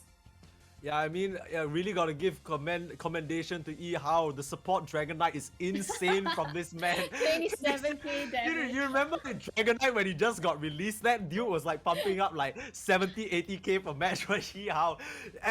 We're clowning on him a little bit, but really it's all in good fun because he made so many impact maneuvers with his Draco impact, just constantly dropping down and just causing so much chaos, and Solo able to just rampage through the fights. Phenomenal team play from Star9 to take it over Renaissance here. And Kamiru, you won the March finals, congratulations, but I'm sorry my friend, it's back to second place for you. The curse continues. Oh my goodness, this is so mean. Shots were fired from Mike over to Kamiru. Kamiru, we are expecting more from you in the next LCL competition for sure. No, I mean, this is all, it's just, he's the March finals champ, right? I mean, I feel bad for the guy because I feel like, he's such a high caliber player. We see all the impact moves that he's made with his Fairy Singularities, but I really need to go watch that replay again because I feel like in that last fight, he just kind of got caught flustered or something. I didn't really see it come out. If it did come out, I didn't see who it hit because, it just felt like it didn't have any consequence to that fight. Yeah, there were so many things going on in that fight. I think some of the Pokemons were actually going for Zapdos, some of them were taking on the team fights. And it was just so many things going on. And I think, whoever kept themselves level-headed in that fight were the ones who actually take the victory. And Star9, they did exactly that. Right, we missed out on a lot of Star 9 and Renaissance action in the previous qualifier, but they did not fail to deliver for this qualifier number 2. And actually, I'm excited to see them battle it out again for qualifier number 3. Who knows, maybe Renaissance will come out on top. Everyone really played a role. It was excellent play from Renaissance, but it was Star 9 that cement themselves in this victory. It's gonna be a Pokemon Unite weekend on the 3rd week of May. Here we go. We have the Elite Division right now with Star 9 winning both of their matches. Renaissance, they won one and they lost one, and Pokepuff Girls losing both. Congratulations, Star 9. You guys win $200 and 10 LCL points. We are looking forward to seeing the top 8 teams battle it out in June, in the championships in June, which is an offline event, and it's sure gonna be one hell of a fight with Star 9, and I'm sure we're gonna see Renaissance there as well. So, Lion City League, it is truly changing the esports scene here in Singapore because, where else can you see a project where you see the big guys fight it out, you see the new ones coming in, having a chance to fight it out with the big guys. Mike, any final thoughts for this qualifier number 2? I'm just sad we didn't see more Star 9. If that was the level that they were playing at, I would have liked to watch all their games. That was insane play coming out for each of them. And I mean, that level of play is something that you get to see here. But like you said, it's so cool that we get to see all these community teams like the Pokepuff Girls come in and take their shot as well. And yeah, it's all thanks to Darren Stewart Academy, right, for just making this free to join for everybody. And it's such a wonderful place to just kind of even come in and have fun, right? Even if you're not able to get any wins here, you still walk away with match points, and you still can walk away with LCL points. Pokepuff Girls, they're not gonna get a cash prize unfortunately this time round, but they still end up 3rd place, which puts them in a really good spot. They could, we could see them for the June finals. Right, and we still have another qualifier. The qualifier is still early, so let's take a look first at the Master Division that we have. Divinity with... Yeah, I don't think it's over yet, right? Because it's still missing one match. So for now, all right, it's not updated yet. Yeah. Yeah, we need a... All right, so it's still playing as long as with the Challenger Division, but again, we saw Divinity and Kimochi in qualifier number 1, and we're seeing here for the free gift. Actually, we didn't really get to see them on stream, but we might see them in the 3rd qualifier on May. So again, the qualifier is still early. If you think you got what it takes to be a Unite champion, hit up your squad and head on over to Lion City League in our socials and register your team, because you might even win a Prism Plus monitor just by registering. Let's look at the Challenger Division with Team Rocket. Again, it's our first time seeing them play yesterday in Lion City League, but we saw them today. We really couldn't get enough of this team, and there's Pokeballers and Royal Flush as well, all fighting for $50 and 6 LCL points. Rox, are there any final thoughts for this season? Well, I think, we were treated to really good games both yesterday and today. And I'm just so excited that, LCL is getting more and more teams joining us as the months go by. And I'm just so excited for the coming ones that will be happening in May and the offline event that's going to happen in June. Yep. And again, we still have one more qualifier. We can't get enough of this. We want to see more of the people in the community stepping up, wanting to have fun, wanting to win even just a bit of cash prize. But you don't have to be the top of the elite to actually win something. And of course, we want to thank all of the people who made this happen. The 3 Big Cats, our organizers, Prism Plus, Darren Stewart Academy. Because of them, we can play for free. And of course, our friends from Pokemon Unite Singapore, both of which our casters are a part of. Shout out to them. You can go to facebook.com/PokeUniteSG to follow them and see other Pokemon Unite tournaments that's happening in the area. Mike, this is your chance to give yourself a boost and where they can follow you. I mean, it's right here. If you enjoyed the commentary, if you didn't, feel free to let me know. I mean, People are letting me know things all the time. Apparently, I owe people nasi lemak from yesterday. I don't know what's going on, but thank you so much for everyone for watching. I hope you guys enjoyed the show, and it's unfortunate we didn't get to watch more of the matches. I would have loved to, but scheduling stuff, and at the end of the day, we still had a whole bunch of bangers. There wasn't a single game that disappointed, and I'm just glad to be here. At Lion City League, they're pushing a very nice format here, and I've been a fan since the first iteration of what they're trying to do and give everyone a chance. So just really excited and happy to be here, and hope we can be here for more. Yeah, dude, we're so happy to have you on board for this qualifier number 2. And Rox, guys, if you guys didn't know, Doob Snacks, he always gives shout out to Rox. I was watching their Wow. Unite mics. Oh my Name god. drop. Name drop. Name drop. I was watching their Oh Unite my Mics God. podcast, and he gave Rox a shout out. Oh my god, Rox, where else can we see you for the fans who are wanting to see more of you? Well, you can find me on Twitch or Twitter or Instagram over here. You can see the username right there. I do more Pokemon Unite content right there. I do some podcasts with some of the teams as well. So yeah, do follow me around on my social media pages. Right, and I'm not sure. I'm not sure. I don't think we are gonna be waiting for the Masters division to finish, right? So of course, on behalf of the casters and the rest of the team, the Freebie Cats, Prison Plus, Darren Stewart Academy, Poke Unite Singapore, thanks guys for tuning in. Without you, our watchers, we wouldn't have this tournament, and we will see you guys next month. Please sign up, okay?